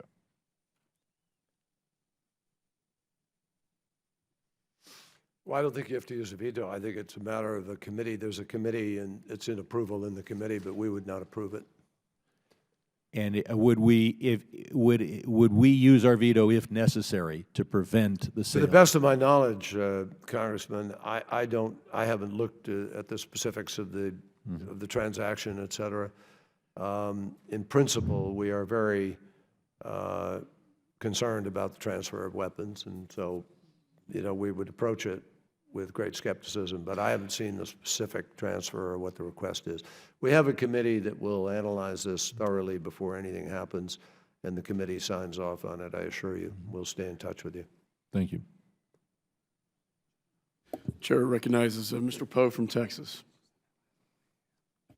Thank you, gentlemen. Thank you, Mr. Secretary, for being here. I just want to say amen to what my friend from California has said regarding the folks in Iran that have been murdered by the regime. 2,300 have been executed, in my opinion, mostly for political reasons or religious reasons. I would hope that the United States government, through the State Department, would condemn this action by Rouhani and the Iranian government. A couple of questions dealing with Georgia and Ukraine. The Russians occupy a third of Georgian territory. They occupy Crimea, and they occupy parts of Ukraine's eastern property territory. Is it the U.S. position or not, tell me what the U.S. position is, that the Georgia occupation is unlawful, Crimea occupation unlawful, and the eastern Ukraine possession unlawful or not? That's correct, they are. So it's our position Russians are unlawfully holding territory belonging to somebody else, in those specific incidents. Are unlawfully, in one case, not holding, but engaged in intrusions, which are assisting in the holding of it. And that'd be in eastern Ukraine. Correct. Also, your predecessor has visited Georgia. If you have time this year, it'd be great for our relationship if you could go to Georgia. I'm hoping to. And specifically, I'd like to talk about a piece of legislation that has passed the House unanimously, and that's the Foreign Aid Transparency Accountability Act that I have authored along with Mr. Connolly from Virginia. It basically requires that there be accountability for foreign assistance, whether transparency and also evaluations of our aid to other countries. I think transparency and evaluations are good. The American public needs to know how their money's being spent, and if it's being spent well, then maybe keep it up. If it's not, then maybe we should stop it. The State Department, though, has resisted this legislation, even though it's passed the House. It's passed your former committee unanimously over in the Senate, and Raj Shah, when he testified in this committee, he supported it when he was USAID director. Do you support this type of legislation or this specific legislation of transparency and accountability and evaluations of our foreign assistance? Congressman, of course, we share the goal completely, and yes, we support transparency and accountability, and we have huge transparency and accountability. It's one of our problems. I mean, I'm trying to get the numbers pinned down, but the person hours and numbers of people assigned just to provide the transparency and accountability to all of you and to others is staggering. We lose an enormous amount of our implementing productivity to simply providing the transparency and accountability. We got 51 investigations going on with an unprecedented number of hundreds of thousands of pages of FOIA that we're responding to. I've had to cannibalize bureaus to ask, young, capable lawyers, professionals to come out of one bureau to go sit and work on this so that we're able to meet the demands. And we're overburdened. And I've actually appointed a senior ambassador, Janice Jacobs, to be our transparency accountability sort of coordinator to make sure we're able to do this. So our concern is, doing this in a way that is smart, efficient for you, efficient for us. We don't resist the goal in the least. The American people have a right to absolute accountability and transparency. We think there are a lot of ways in which it's already provided. There are ways we may be able to streamline some of that.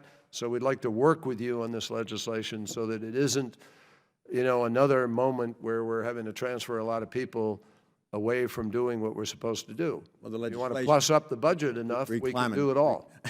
Reclaiming my time, that's exactly what the bill does. You have eight different group departments in the State Department doing transparency and evaluations.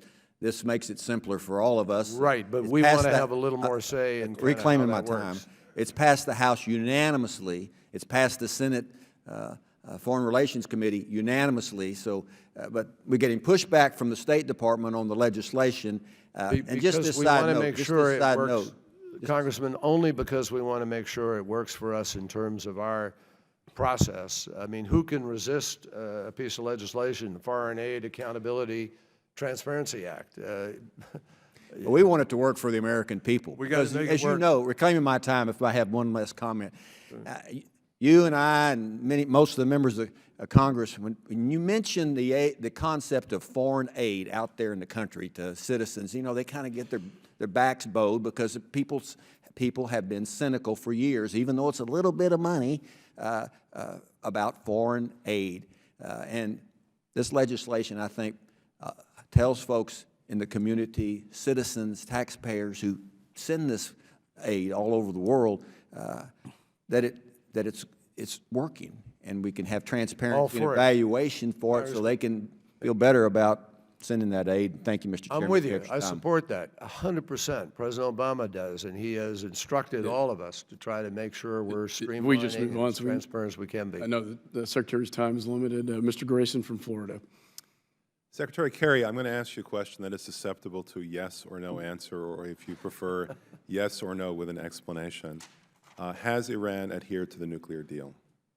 I'm sorry, has what? Has Iran adhered to the nuclear deal? Yes or no?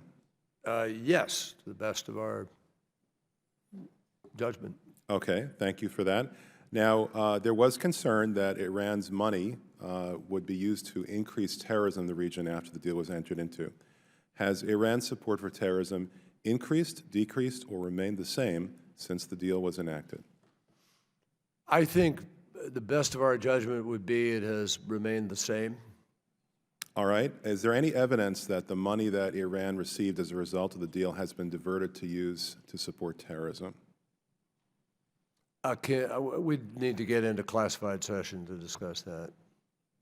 All right. It's a little more complicated. We heard the phrase used at the time the deal was under negotiation and discussion that Iran would become a nuclear threshold state and that it would push the limits of the agreement and get as close as it could to developing a nuclear weapon during the term of the agreement so that in 8 or 10 or 12 years it would actually have a nuclear weapon. Is there any evidence to support that at this point? No. What is your inference regarding that? What is your inference regarding their behavior? The fact is Iran was a threshold nation when we began this discussion. Iran had 12,000 kilograms of 5% enriched. It had, I forget how much, 20% enriched uranium. It was one step away from being able to produce highly enriched uranium for bomb manufacturing. It had enough enriched uranium to be able to make 10 to 12 bombs. It has the technology and know-how. It has already mastered the fuel cycle. So in effect, it already was at the threshold. That's one of the reasons why we felt such urgency to try to close off these paths for actual movement to that.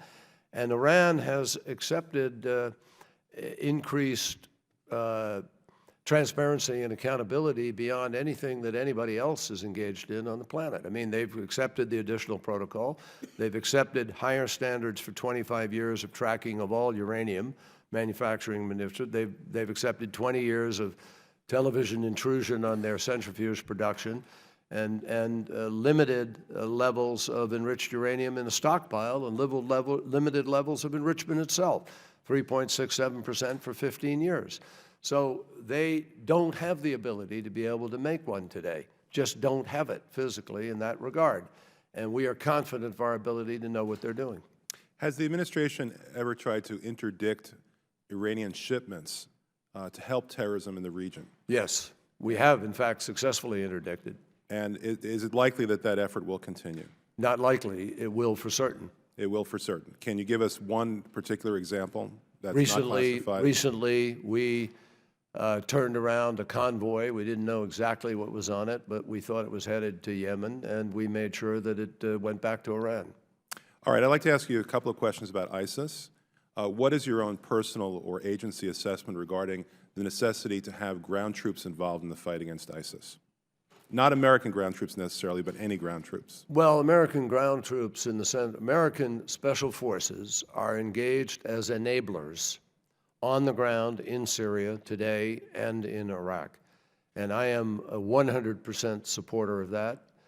I strongly advocate that that is a powerful way to have an impact. I am for trying to get rid of Daesh as fast as is feasible without a major American, quote, invasion.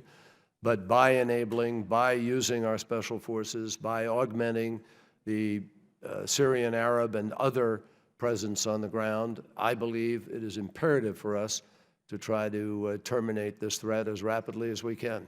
Has the American government had discussions with Saudi Arabia, the UAE, Oman, or Jordan concerning whether they would lend ground troops to the effort to fight ISIS? We are engaged in discussions with them regarding their offers to do so at this time. Can you tell us anything about that? No, I think it's in a preliminary stage. It's in discussion.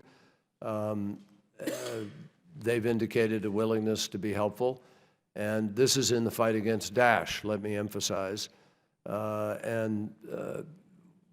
As part of our effort, part of the President's effort, to explore every possibility that is reasonable of ways in which to have an impact on ending the scourge of Daesh, that is being evaluated.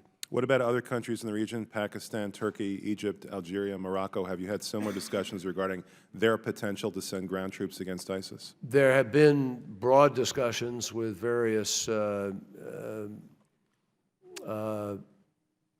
mill-to-mill discussions and intel discussions regarding possible provision of people under certain circumstances. Thank you, Mr. Secretary. Chair recognizes. Chairman, could I ask a unanimous consent request? Yes, sir. Thank you, Mr. Chairman. I ask unanimous consent that the letter dated December 13, 2012, addressed to then-Secretary Hillary Rodham Clinton be placed in the record. Without objection. So and I further ask that the response from the State Department dated March 27, 2013, to then-Chairman Darrell Issa be placed in the record. Without objection. Lastly, I would ask that the news articles from the Daily Caller dated January 30, 2016, and the Hill dated 2/2/2016 be placed in the record. Without objection, so ordered. Mr. Issa is recognized. Thank you, Mr. Chairman. Mr. Secretary, first of all, I want to congratulate you on naming Ambassador Jacobs as your czar, if you will, for FOIA request. I share with you the sympathy that the American people's desire to know things has outpaced the automation and the process for FOIA from the State Department. As a former businessman, I might suggest, though, that as good as the ambassador is, perhaps you need to turn it over to somebody who is much better at getting data out rather than evaluating the details of State Department communication. Having said that, the information I put in the record is for a reason. In the last days of Secretary Clinton's administration, I sent her a letter specifically related to use of personal emails. And I did so not because of Benghazi, not because of any other investigations you might be familiar with, but because in the investigation of the Solyndra scandal at Department of Energy, we had discovered that a political appointee, Jonathan Silver, had been using personal emails to circumvent FOIA and the scrutiny. He went so far as to say, and this is in the letter to Secretary Clinton, don't ever send an email to DOE email with a personal email address. That makes it subpoenable. The letter went on to go through a number of those things, and it specifically asked then-Secretary Clinton whether or not she had an email and whether or not any senior agency officials ever used personal email account to conduct official business. Have any senior agency officials ever used alias emails? That was a different investigation. And it went on, and I know by now you must have been made familiar with this letter. Approximately 2 months into your administration as the Secretary, your agency responded to that letter by not responding. Your agency sent a response that basically said, here's the title and the rules. Now, since it's been reported in those 2 articles that you personally communicated with Secretary Clinton, your personal email to her personal email, is it true that you were aware that she had a personal email and that she used it regularly? I had no knowledge of what kind of email she had. I was given an email address and I sent it to her. Did you look at the email address? I mean, was it a .gov? And would you have noticed if it wasn't a .gov? I didn't think about it in that respect. I didn't know if she had an account or what the department gave her at that point in time or what she was operating with. I had no knowledge. But let me just say to you. Okay, no, I appreciate that's a responsive answer that you didn't know you were sending to her personal email from your personal email. Do you know, at least one of those documents now has been classified secret, do you know when that could be made available in camera to this committee so we would appreciate what it was about? I don't know specifically. Okay, you are aware that it's been classified secret, is that correct? I am aware. Okay. The letter, which did not respond to the specific questions, occurred on your watch. You've now had your watch for 3 years. Are you prepared to answer the questions in that letter, including who all is using email and what you're doing about it? Well, Congressman, in principle, I'm prepared to have total accountability, and I think we do. Okay. Let me just say to you, my direction from day one to the entire department has been clear. Get the Clinton emails out of here into the Well, and I appreciate that, although fast as it possible. is amazing that let me we're just still finish. waiting for many of them. Let me ask just a couple more me quick just finish. questions, I and wanna then you finish can my have the answer. remaining time.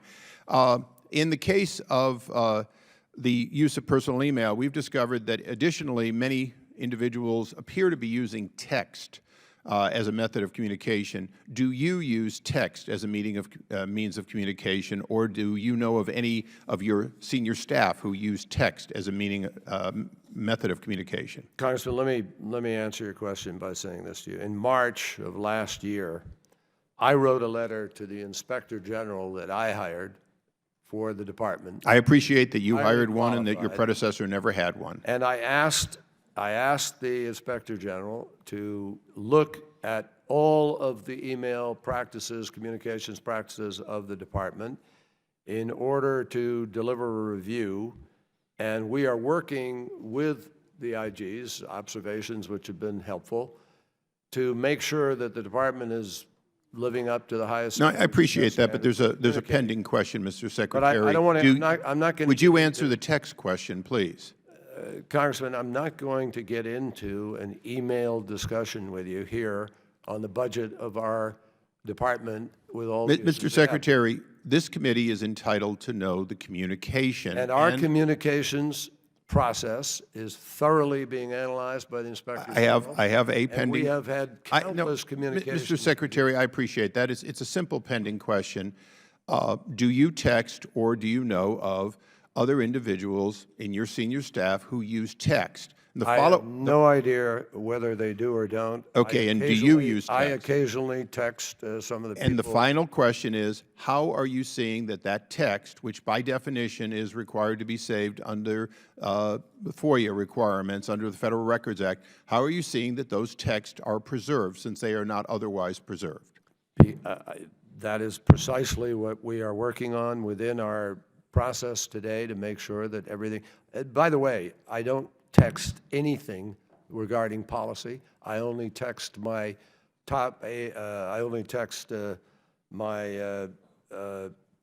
logistical administrative staff with respect to whether I'm arriving at somewhere or going something. There's nothing substantive ever texted.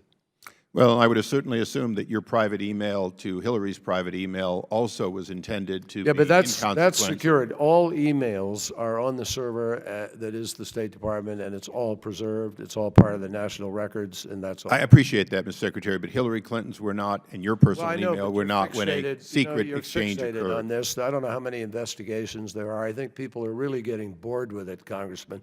There are an awful lot of important discussions, policies and other things, and that's what I'm here to Mr. Secretary, I appreciate that, but as I said earlier, this is not about any of the investigations. This is about the work that was being done related to the Federal Records Act and compliance. It absolutely is more about whether the American people can get what they're entitled to under a law that you, quite frankly— Mr. Chairman, I would note that the gentleman's time has expired. I have taken unprecedented steps, including with the Inspector General, to make certain that that is fully adhered to. And I stand by the steps we've taken. Thank you, Mr. Secretary. Thank you, Mr. Speaker. Chairman.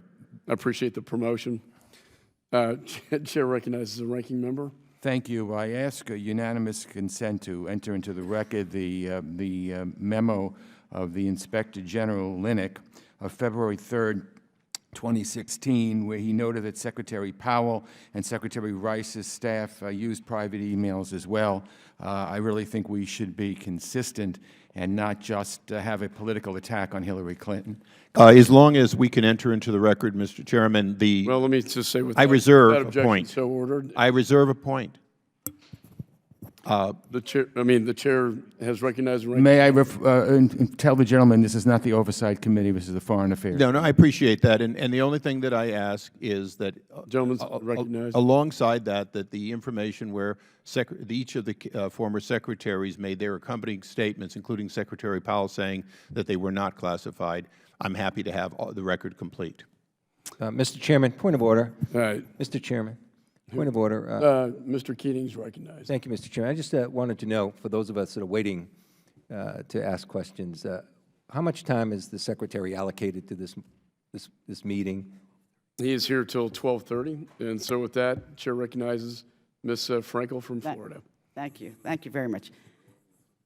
Mr. Secretary, and listen, I want to just thank you for your service. I'm very proud to have you as our Secretary of State. And I just want to, in a most respectful way, really object to my colleagues litigating the 2016 presidential contest here in this Foreign Affairs meeting. And I think there's some more important things to discuss other than Hillary Clinton's emails.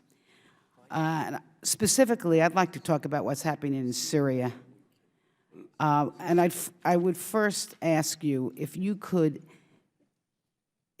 very specifically detail the type of suffering that is going on and how many people are involved. Well, Congresswoman, thank you. Syria represents the most significant humanitarian catastrophe and movement of people, deprivation of rights, slaughter, since World War II. There are 12.5 million people or so who are displaced or refugees, about 4.5 refugees.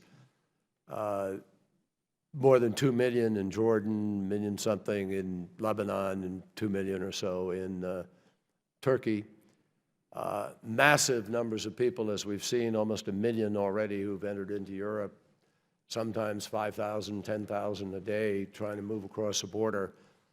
But what has happened in Syria itself, the slaughter by Assad of his own people, the barrel bombs that have been dropped on schools, on kids, on innocent civilians, the torture which has been documented in vivid photographs, grotesque. Is it still occurring as we speak? Well, the slaughter is still occurring, the innocent people being killed, the bombs that have dropped on hospitals and on schools, that has obviously occurred, which is why we have pushed so hard to try to get a cessation of hostilities. But the combination of torture, of not just the torture, but of starvation, communities that have been laid under siege, people who haven't seen food supplies, medical supplies in years now. And children out of school. Children out of school, people walking around looking like skeletons, like people in the liberation of the concentration camps of World War II. This is horrendous, beyond description. And the beheadings, the death by fire and the elimination of certain people by virtue of who they are, this is really a sad, tragic moment for a world that hoped that we were moving to a new order of rule of law and of possibilities for young people and so forth. So it's really so let me just follow up on that. So if you could give us a prognosis, how long do you think it will be until these millions of people can either get back to a normal life in any way? It will be when Russia, Iran, the parties at the table of the International Syria Support Group, including the United States and our European allies and our Gulf state friends, and Turkey and Egypt and others, come to the table ready to implement the Geneva communique, which requires a transitional government, which is precisely what we are trying to do. So let me That is the moment where things could begin to turn, conceivably for the better, but it's going to be very difficult. And once you get to that point, is that where you then envision trying to go after ISIL, or Daesh, as you call them? Well, no, we're going after Daesh now as powerfully as possible, given the difficult circumstances of the country. It would be much better if we were able to get a transition government in place according to the Geneva structure, and then have the United States and Russia and all of the parties focus on Daesh and Nusra and be able to join together. The difficulty with that is, with Assad there and the suspicion about intent by some countries simply to shore up Assad, it's impossible to be able to do that sufficiently until you have resolved this process, or at least sufficiently engaged in that process and are far enough down the road that you then can license the ability to have a kind of cooperative effort on Daesh. The cooperative effort could end Daesh very, very quickly. But that will require ground forces, you believe? Well, the ground forces are there. You have the Syrian army. If you have an ability to be able to bring people together around a transition government, you have plenty of people on the ground who can then join together, and together the forces from the air and the ground can quickly deal with the problem of Daesh. That's why dealing with the question of Assad is so critical. People aren't sitting around caught up in this notion that just because people said Assad has to go, that's why we're sticking with the policy. It's because if Assad is there, you cannot end the war. As long as Assad is there, the people supporting the opposition, the countries that are defending their right not to live under a dictator, are going to continue to support those people. Thank you. Mr. Scott Perry of Pennsylvania. Thank you, Mr. Chairman. Mr. Secretary, thank you for your time today. I'd like to try and take it back to something regarding the budget. My first question, deals with the United Nations Relief and Work Agency in regard to our support of the Palestinians.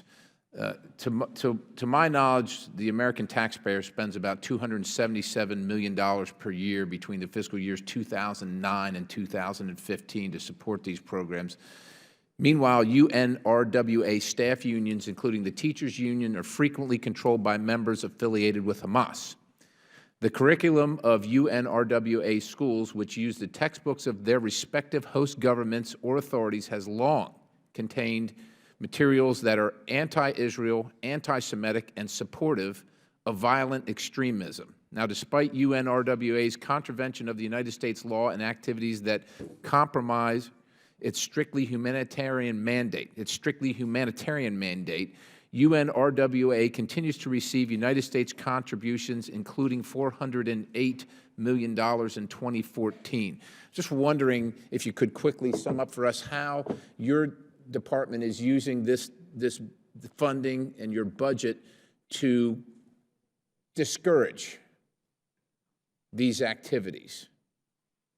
Taxpayers are loath for paying for terrorism, terrorist activities, and support of terrorism. And I know you know this. Absolutely.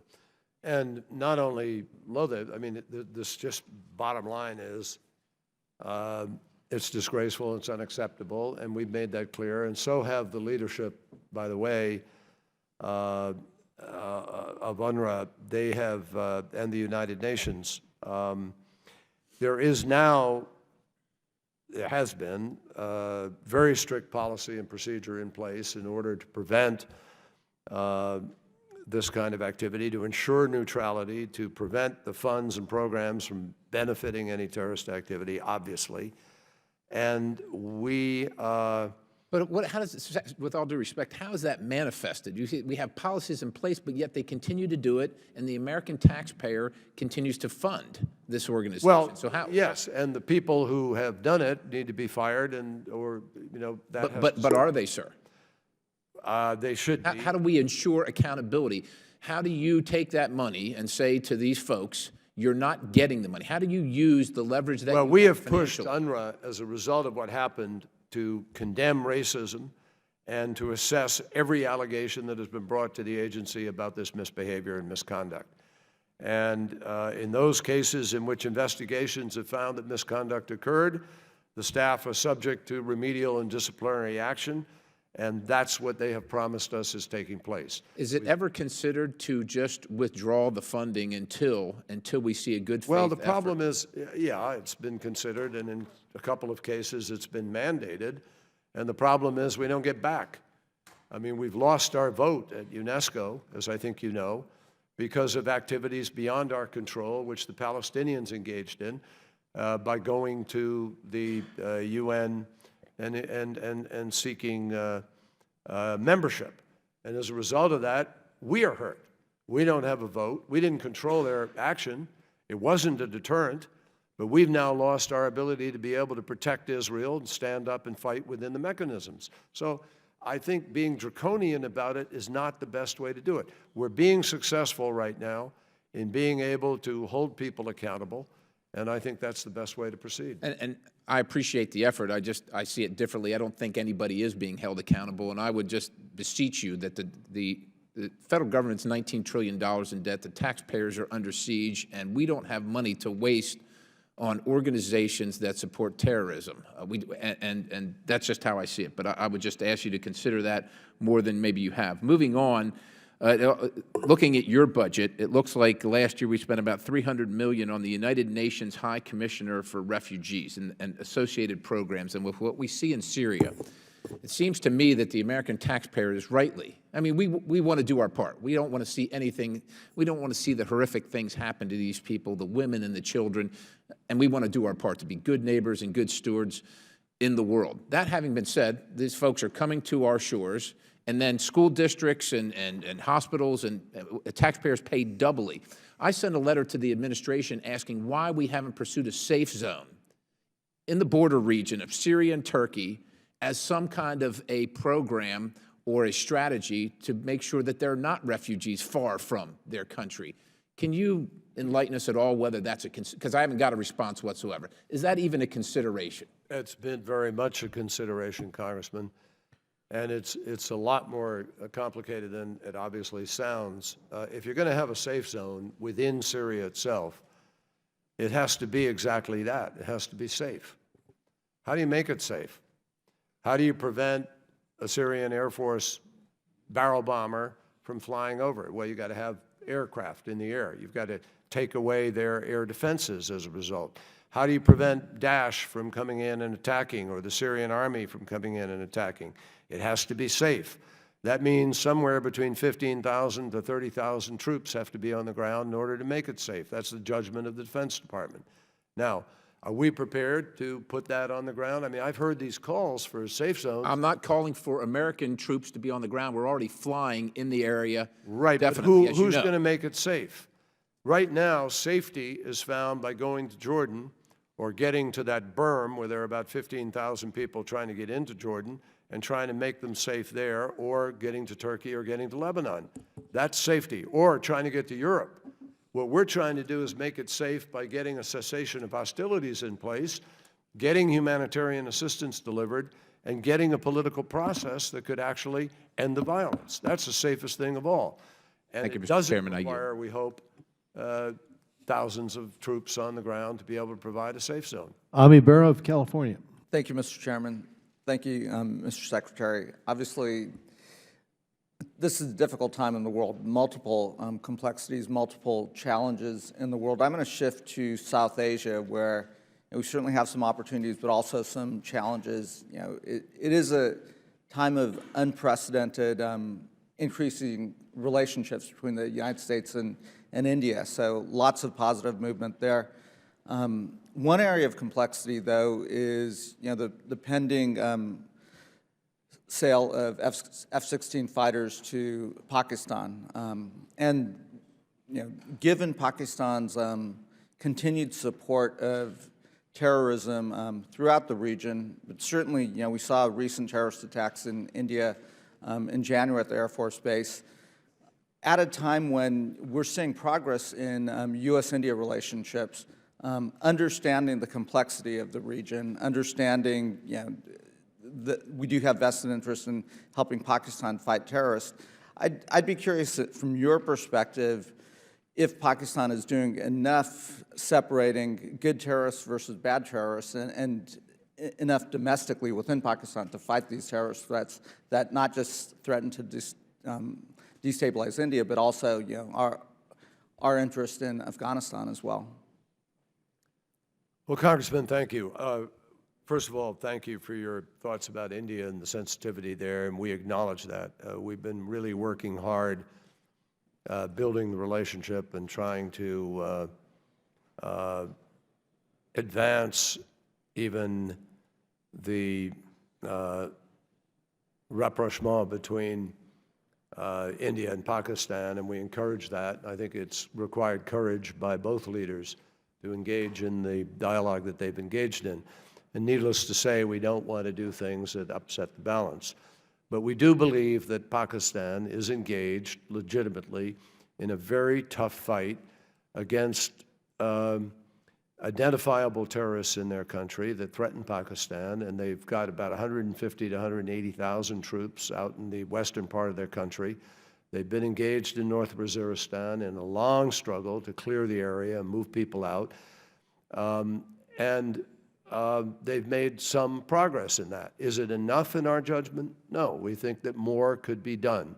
We're particularly concerned about the sanctuary components of Pakistan, and we're particularly concerned about some individual entities in Pakistan that have been supportive of relationships with some of the people that we consider extremely dangerous to our interests in Afghanistan elsewhere. Haqqani Network, prime example of that. So there's a balance, but the F-16s have been a critical part of the Pakistani fight against the terrorists in the western part of their country and have been effective in that fight. And Pakistan has lost some 50,000 people in the last years, including troops, to the terrorists that are threatening Pakistan itself. So it's always complicated. We try to be sensitive to the balance, obviously, with respect to India, but we think the F-16s are an important part of Pakistan's ability to do that. Great. Let me shift now. As one of the few physicians in Congress, I do have a real interest in global health and looking at the current threat of Zika virus. We're grateful to have Dr. Frieden and Dr. Fauci and representatives of USAID in committee a few weeks ago. As we're looking at Zika and as we're gathering information, I know the President's requested $1.8 billion. The one thing as a physician, we know and very much so are recommending, if you're pregnant, if you're of reproductive age, to take all precautions. Obviously, the one thing that we do know is making access to full family planning services available in areas where we know there's endemic Zika. And within USAID's purview, within the $1.8 billion request, I'd be curious, again, the one thing is empowering women of childbearing age to have full family planning support services, whether that's birth control, whether that's, we're seeing increasing cases of sexually transmitted Zika virus as well. So, I'd be curious, and I would want to make sure that we're providing the full resources in these endemic countries. We are doing an enormous amount, Congressman, and I really appreciate the expertise you bring as a physician and your concern about this. The President is extremely focused on the Zika virus challenge. The White House National Security Council is actually coordinating the all-of-government response on this.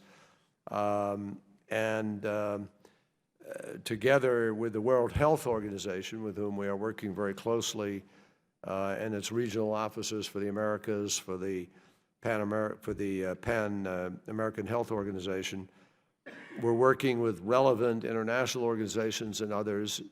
The President has emphasized the need to accelerate researcher efforts to make better diagnostic tests available, to develop vaccines, medicines, improve mosquito control measures, and ensure that all citizens have the information that they need in order to be able to deal with the virus.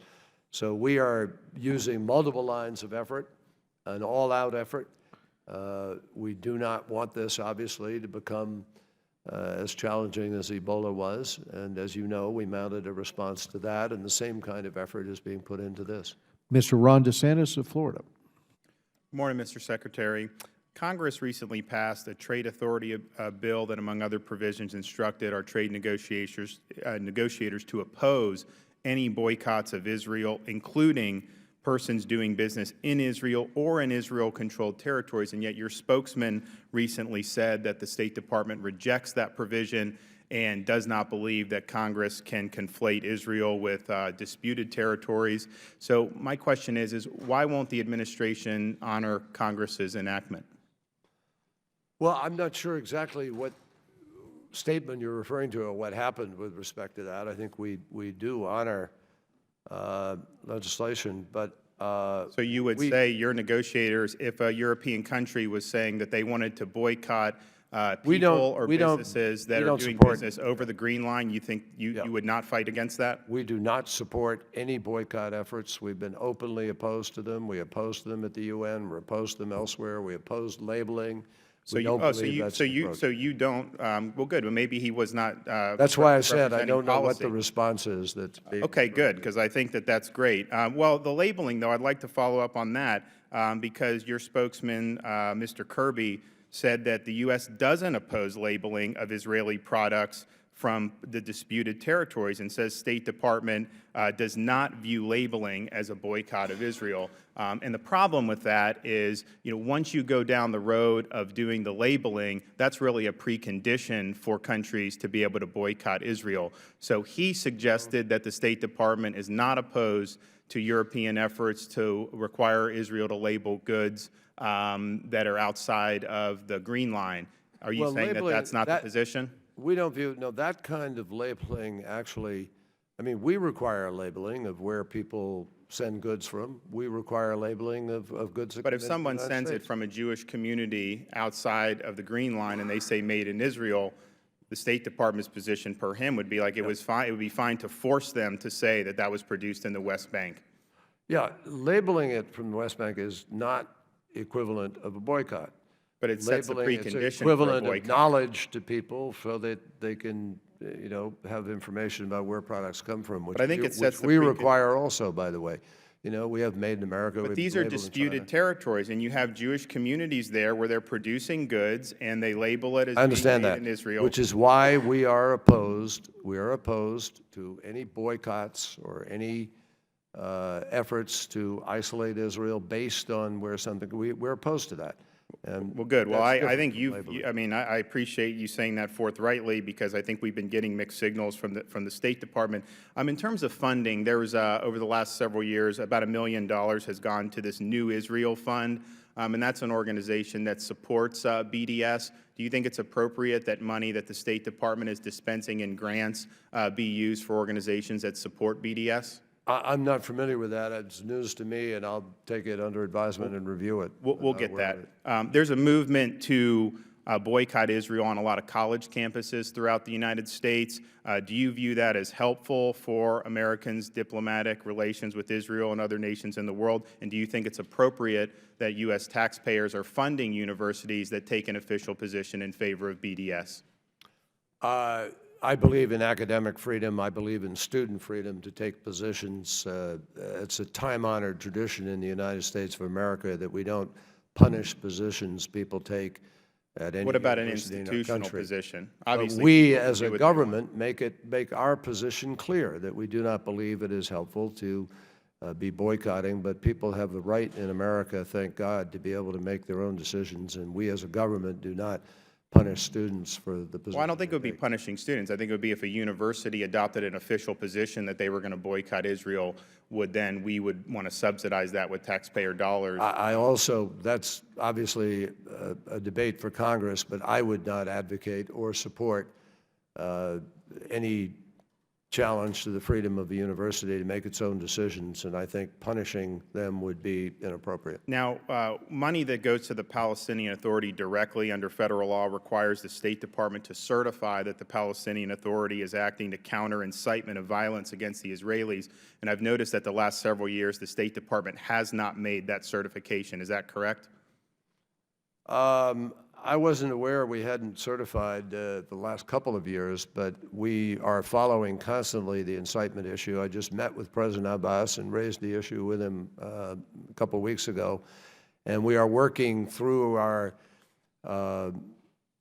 relationships and constant engagement on the West Bank to make sure that the incitement is not taking place in any official ways. I think the worry is that the certification has not been made, so that would prohibit funds directly, but the State Department has been directing funds to the Israelis to pay down the Palestinian debts, and the question is that trying to get around the spirit of the law? No, it's trying to sustain the one entity in the West Bank that is committed to peaceful resolution and to nonviolence and to a two-state solution.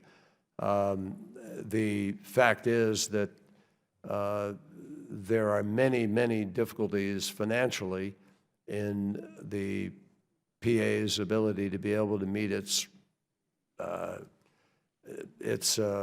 needs for education, for health, for the standard process of trying to govern the West Bank.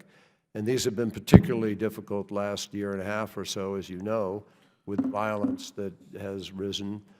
We condemn the violence completely. I might add, I was extremely disturbed to read today that Iran has agreed to pay the families of people who've engaged in violence and people who have been, quote, the martyrs of the violence that's taken place that is completely inappropriate and seems to lend some sort of credibility to that violence and to those choices. And I think it's the wrong choice by Iran. And we strongly urge any kind of incitement of any kind, and that even in its own way can be a form of incitement. That you're going to have eternal support and the families will be fine and this is okay behavior. It's not okay behavior. But President Abbas is committed to nonviolence. He's the one leader in the West Bank who has consistently, even in the middle of the violence, even in the middle of the Gaza war previously, condemned violence as a means of trying to achieve the two states. So we believe that trying to build the Palestinian Authority and give them greater capacity to be able to control their own security, be able to build their capacity, is the way to ultimately move towards solving the problem of the violence itself. I'll remind the members we need to stick to 5 minutes, and we'll go to Tulsi Gabbard of Hawaii. Thank you, Mr. Chairman. Thank you, Mr. Secretary, for being here with us today.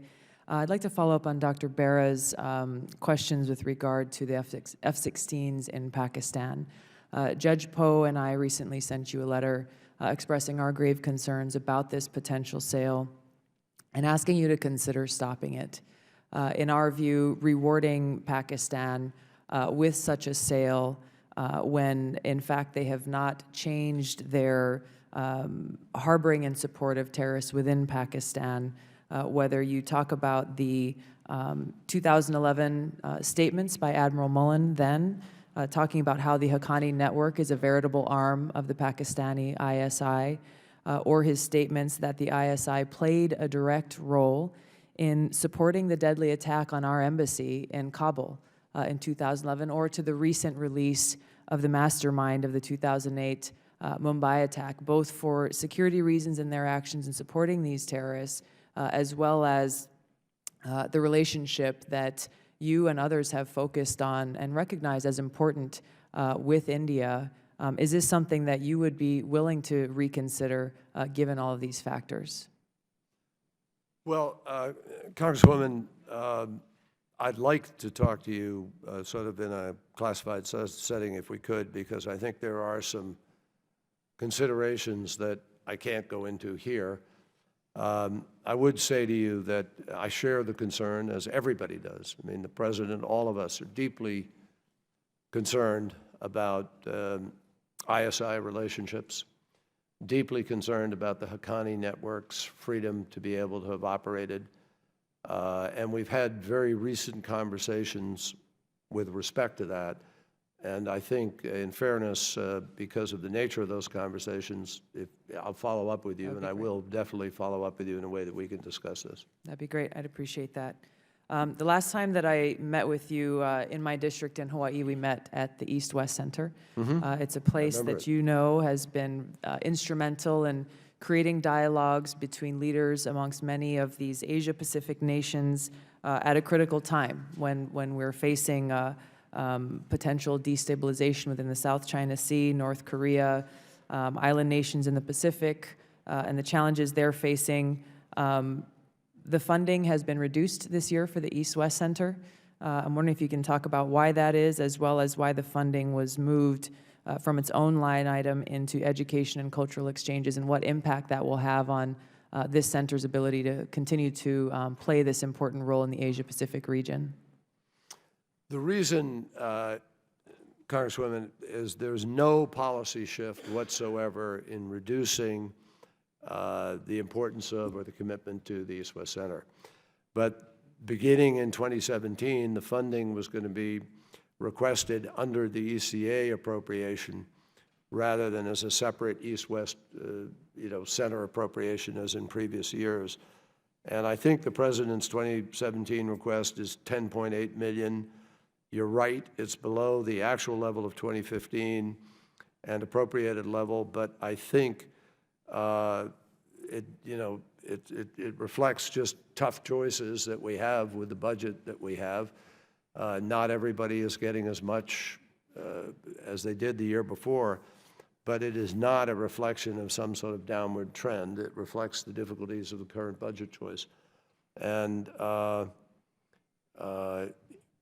we will maintain our consistent support for the East-West Center going forward. I can guarantee you that. Thank you, Mr. Secretary. I've got a lot more questions. Unfortunately, we don't have much more time. One issue that I'd like to follow up with you and your staff on is the budget request within your budget that goes toward train and equip programs within both Syria and Iraq, and the concern about how those funds are being used, who they're supporting in training, as well as what coordination is occurring between state and the DoD program and other agencies that are using this funding, and toward what objective. You know, the concern we've raised consistently over time about whether or not these funds are being used to overthrow the Syrian government of Assad versus fighting and defeating Daesh on the ground there, and other Al-Qaeda, al-Nusra, and these other Islamic extremist groups. We don't have time for this now, but this is something I think is important that we want to examine as we look at the budget for the State Department. Great. Thank you. Look forward to working with you on it. Thank you. Thank you. We'll go to David Trott of Michigan. Thank you, Mr. Chairman. Mr. Secretary, the Coptic Christians have experienced some of the worst attacks in their modern history, and we sent a petition to the White House urging that they designate the Muslim Brotherhood as a terrorist organization. And in response to that, the administration said, "We have not seen credible evidence that the Muslim Brotherhood has renounced its decades-long commitment to nonviolence." Does the administration still believe that the Muslim Brotherhood is a nonviolent organization? As a whole, it's very hard, obviously, to wrap everybody into the same pot. There are clearly Muslim Brotherhood members who are engaging in violence. We know that, obviously. So the administration's not recognized them as a terrorist organization. The State Department welcomed them on an official visit last year. Days after the there was a member or two who were part of a delegation that was that attended, and nobody knew what membership anybody had with respect to that. Okay. Well, days after their visit, they released a statement calling for a long, uncompromising jihad in Egypt, and 2 days later, there's a major attack on the Sinai Peninsula. What should I tell and how should I explain the administration's policies and actions with respect to the Muslim Brotherhood to the 750 Coptic Christian families in my district? How should I explain the actions that we're taking to address the atrocities? Well, we're leading the fight. I think you can tell them that there's no country doing as much to fight against violent extremism, to counter violent extremism, as the United States. We are the ones who have put together the global initiative on countering violent extremism. It's a President Obama initiative. He's led it at the United Nations. We've had major conferences and meetings on this issue, and all violent extremists are brought into the purview of these efforts as a result of that initiative. In addition, we're leading the coalition in the fight against Daesh, against Al-Qaeda, against anybody appropriately designated as a violent, broadly based organization. We continue to carefully assess the status of the Muslim Brotherhood writ large as to whether or not it meets the specific legal criteria as set forth in the terrorist organization designation requirements. That's, while there are individual members that have engaged in violence and individual branches, the organization writ large under its overall heading has not expressed a commitment to that kind of activity. So it's difficult. How do you, we're looking at it. Thank you, sir. Let's switch to the president's plan to close the prison in Guantanamo, and we haven't received many details about that. We've heard the cost estimate is $300 to $500 million to do the construction necessary to move the detainees and hold them here. No explanation has been forthcoming on how you resolve the conflict between that plan and the ban to move the detainees under the National Defense Authorization Act. 2 days ago, one of the former detainees was arrested in Spain for apparently plotting to carry out an ISIS attack in Spain. So at a high level, do you believe that closing the prison in Guantanamo makes America and Americans safer? Yes, I do. I'm convinced it makes us safer because I think it's been an incredible recruiting tool, and I don't think it adheres to the values of our country to have people held in a military prison 14 years after they were, quote, apprehended without any charges or any evidence. So you believe as far as the recruiting tool, someone gets radicalized and joins ISIS because they are singularly motivated by this terrible situation in the prison in Guantanamo? Is that what drives someone to make that decision? Let me ask you something. Do you remember seeing people in orange jumpsuits in the desert having their heads cut off? Where do you think the orange jumpsuits came from? They came from Guantanamo. That was the image across the Arab world. So yes, unequivocally, it is no accident. And is Guantanamo and the naval base in Guantanamo, is it going to end up like the Panama Canal, where if we move the detainees out of there, is there going to call no discussion. Any plan to close that, to give it to Cuba? No discussion. I would personally be opposed to that. There's no discussion that I'm aware of. No, that is not what is at stake here. What is at stake here is living up to our values. I mean, it seems to me... We can live up to our values without closing the prison, though. We can just correct the mistakes that were made and make sure they don't happen again. I think Guantanamo now has such an imprint in the world. And as I said, those jumpsuits didn't come out of the imagination of Daesh. They came out of the images of Guantanamo. And last question, sir, since I'm running out of time. We're out of time, but Okay. the last questions could be in writing. We Thank go you, to Mr. Brian Secretary. Higgins of New York. Thank you, Mr. Chairman. Mr. Secretary, the continent of Africa, 55 countries, a population of 1 billion people. That population is expected to double by the year 2050. And a lot of failed states, particularly in Central Africa. We see the introduction of ISIS in Libya. We see the terrorism of Boko Haram in Nigeria, and we see the tearing apart of the newest country in the world, and South Sudan, with a population of some 11 million people. The UN reported that in South Sudan, soldiers with government uniforms were entering United Nations mission in South Sudan, protection of civilian camps, firing on civilians and killing many of them, creating great instability. So I think when you look at, particularly the activity of non-state terrorist actors, ISIS and Boko Haram, which seemingly are now moving away from some traditional ways of gaining revenue and toward territorial control, to tax, to charge protection of people, the continent of Africa, I think, poses great challenges to the United States. What in this budget and what is the vision for the Department of State with respect to containing and rebuilding that continent, which I think has a lot of troubled spots right now? Well, it's a great question, and I really appreciate it. I would say just about everything that we're doing with respect to our development policy, our countering violent extremism policy, our aid policy, our military-to-military assistance policy is all directed at this. We're deeply involved.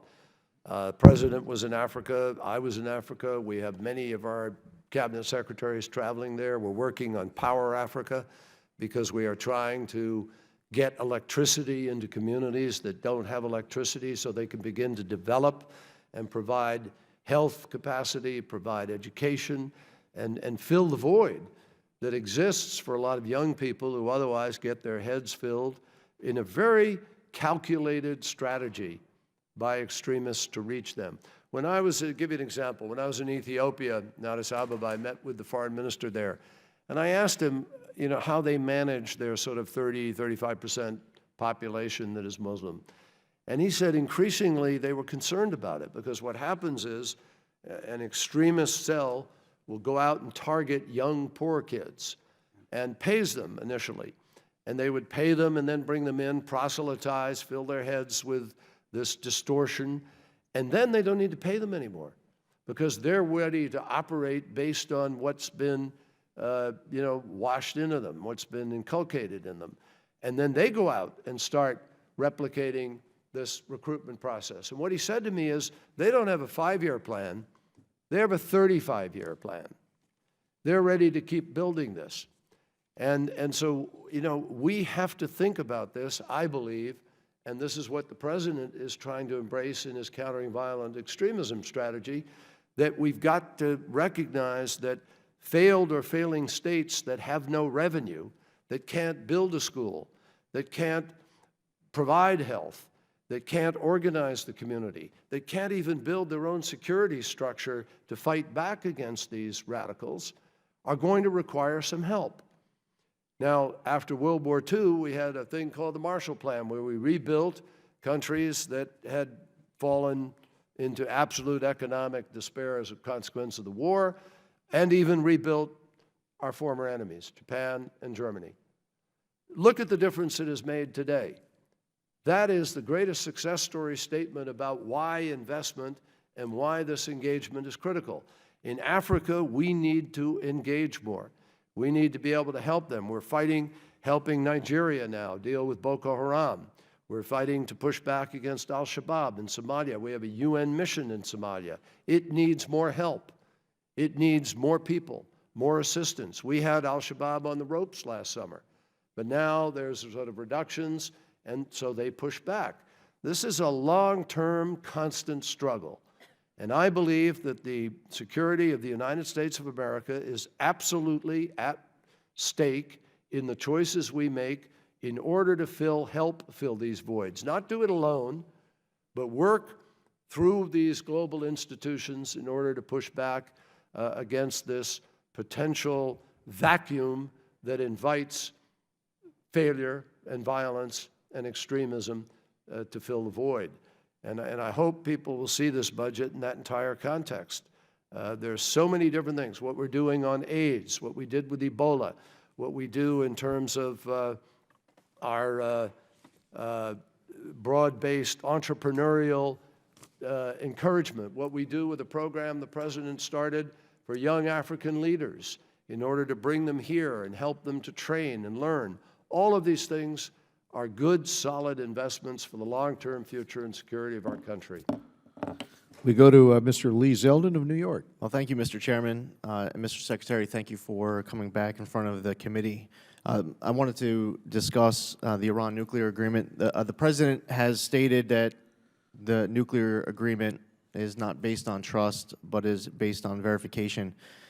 This past Monday, I received a letter from your talented Assistant Secretary for Legislative Affairs. I just wanted to discuss a couple of components of that. Thank you for the response. In the letter, it says that the Iran nuclear agreement, quote, relies on the unprecedented monitoring and verification measures. The letter further refers to, quote, an unprecedented IAEA monitoring and surveillance, and, quote, legally binding obligations under the additional protocol to Iran's safeguards agreement with the IAEA. My first question, Mr. Secretary, is have you read the Iran's safeguards agreement with the IAEA?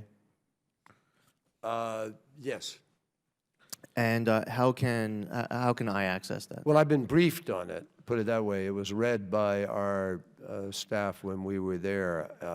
I didn't read the entire thing, but I was briefed fully on what the contents are. Has the President read it? I can't speak that. I don't know. I don't think so because I think it's in Vienna. There's actually, if you visit the IAEA website, they have a link to access the Iran Safeguards Agreement. When you click the link, it goes to the next page, and it says, sorry, the information, it's some type of a broken link. But I would be interested in reading that Safeguards Agreement. Would that be possible?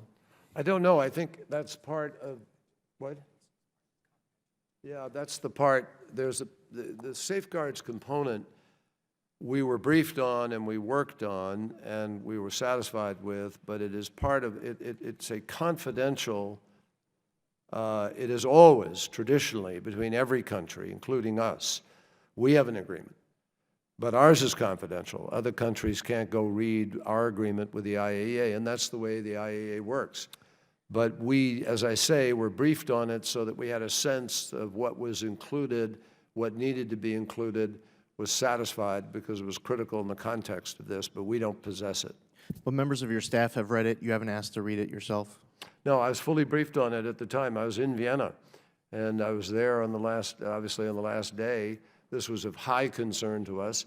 I believe then Undersecretary Wendy Sherman and others went over and met with the IAEA, and then they came back and briefed me out on it, but I didn't feel that it was imperative at that point. And you feel comfortable stating that there's unprecedented IAEA monitoring and surveillance and verification measures? With one even though caveat. you haven't read it yes, yourself? With one caveat. Okay. There is unprecedented allowance for that full measure of intrusive oversight and access. The key now will be to plus up the IAEA budget. We have the license for 130 or so additional inspectors to be permanently in Iran. There's a permanent office in Iran. But the IAEA is going to need resourcing to meet this. Now, we've always banked on the fact that's got to happen, and it will happen. But I just want to signal that that is an imperative component of this. Well, I'm concerned when there are reports that start coming out that says that the Iranians collect their own soil samples, that the Iranians inspect some of their own nuclear sites, and we have this opportunity to have the Secretary here in front of the committee, and these very concerning reports. I would love to be able to get confirmation as to whether or not you've read that in there. We have the right under the agreement, under the assumption of the additional protocol. The additional protocol you can read. That is a public document. The additional protocol was negotiated by the IAEA, was put in place as a consequence of what failed in the framework agreement with respect to North Korea. And the lesson of that was there has to be the ability to follow up and have access in order to investigate any suspected or suspicious sites. I apologize. So, now just finish quickly, it'll take time.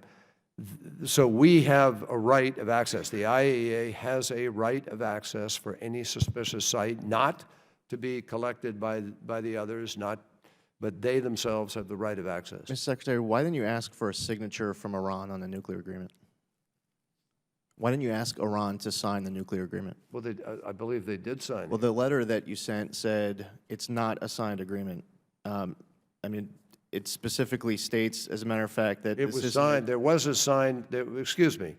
Iran did sign. The vice president of Iran, Ali Salehi, went over to the IAEA and signed the agreement at the IAEA headquarters. Okay. Just and he signed it the morning before the implementation, before the agreement was announced. The reason why I was asking is it says the JCPOA is not a treaty or an executive agreement. That's accurate. And it is not a signed document. That is accurate. It's not a treaty.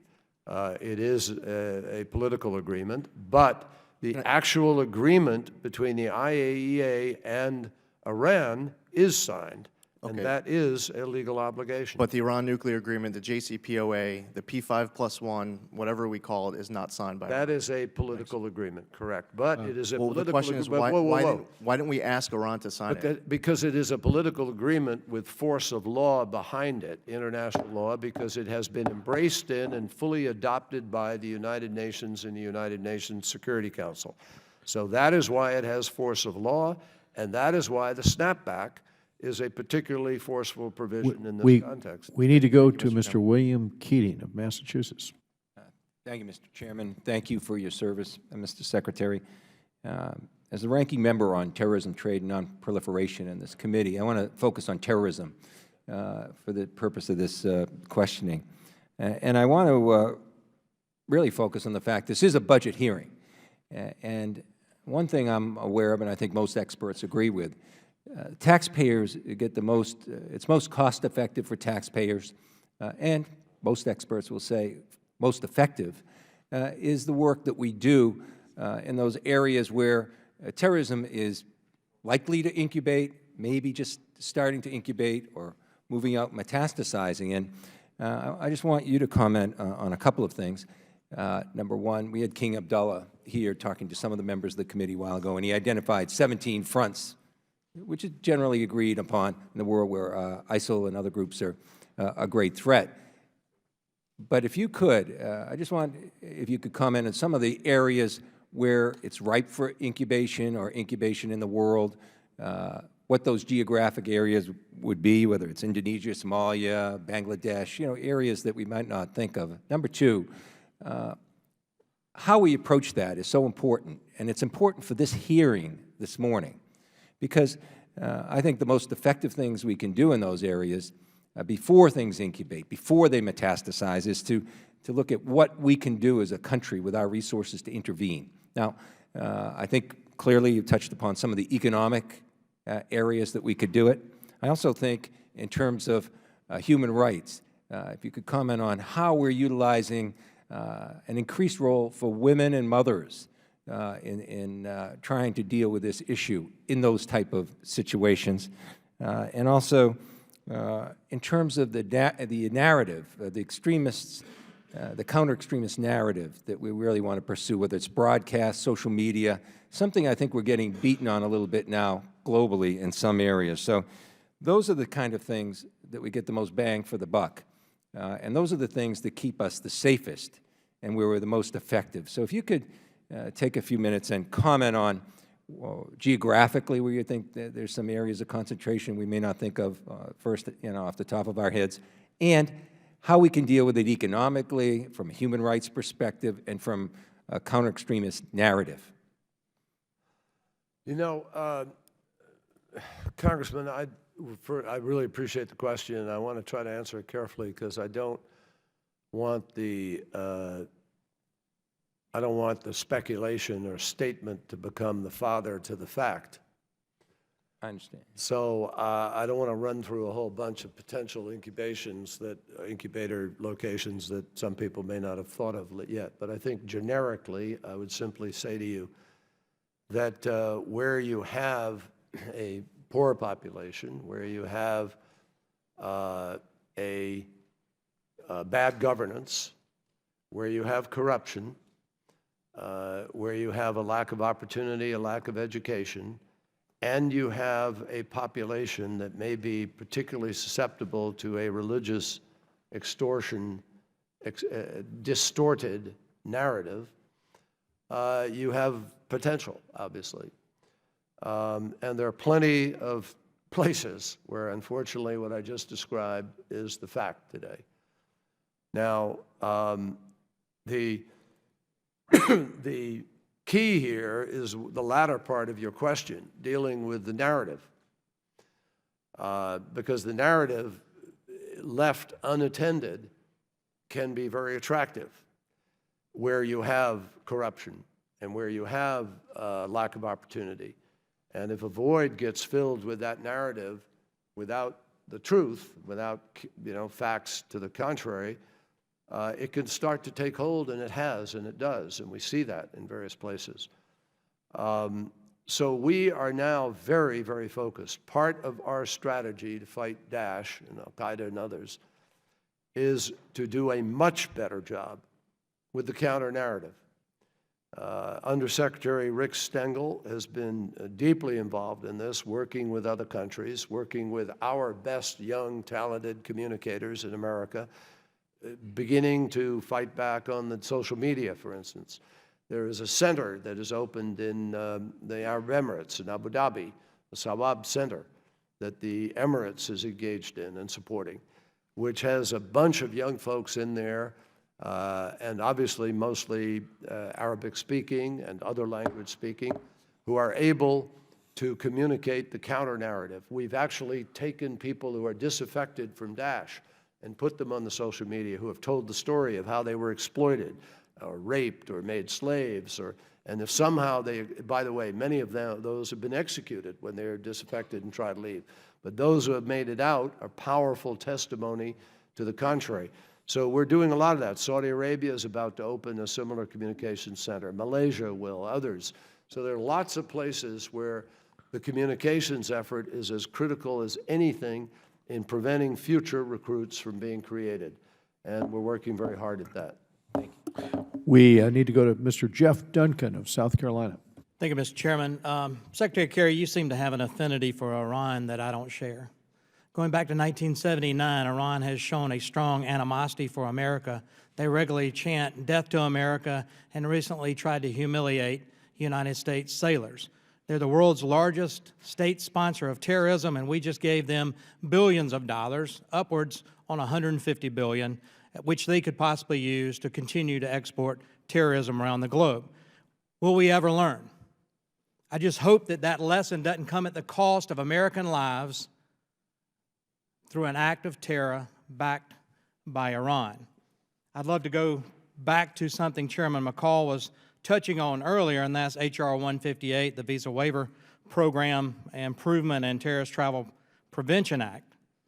There were 3 areas that were exceptions under the law: military service, government travel, and national security and law enforcement were exceptions for the visa waiver issue. During the negotiations, as the chairman pointed out, the State Department asked for other exemptions, and they were explicitly denied in the law signed by the President.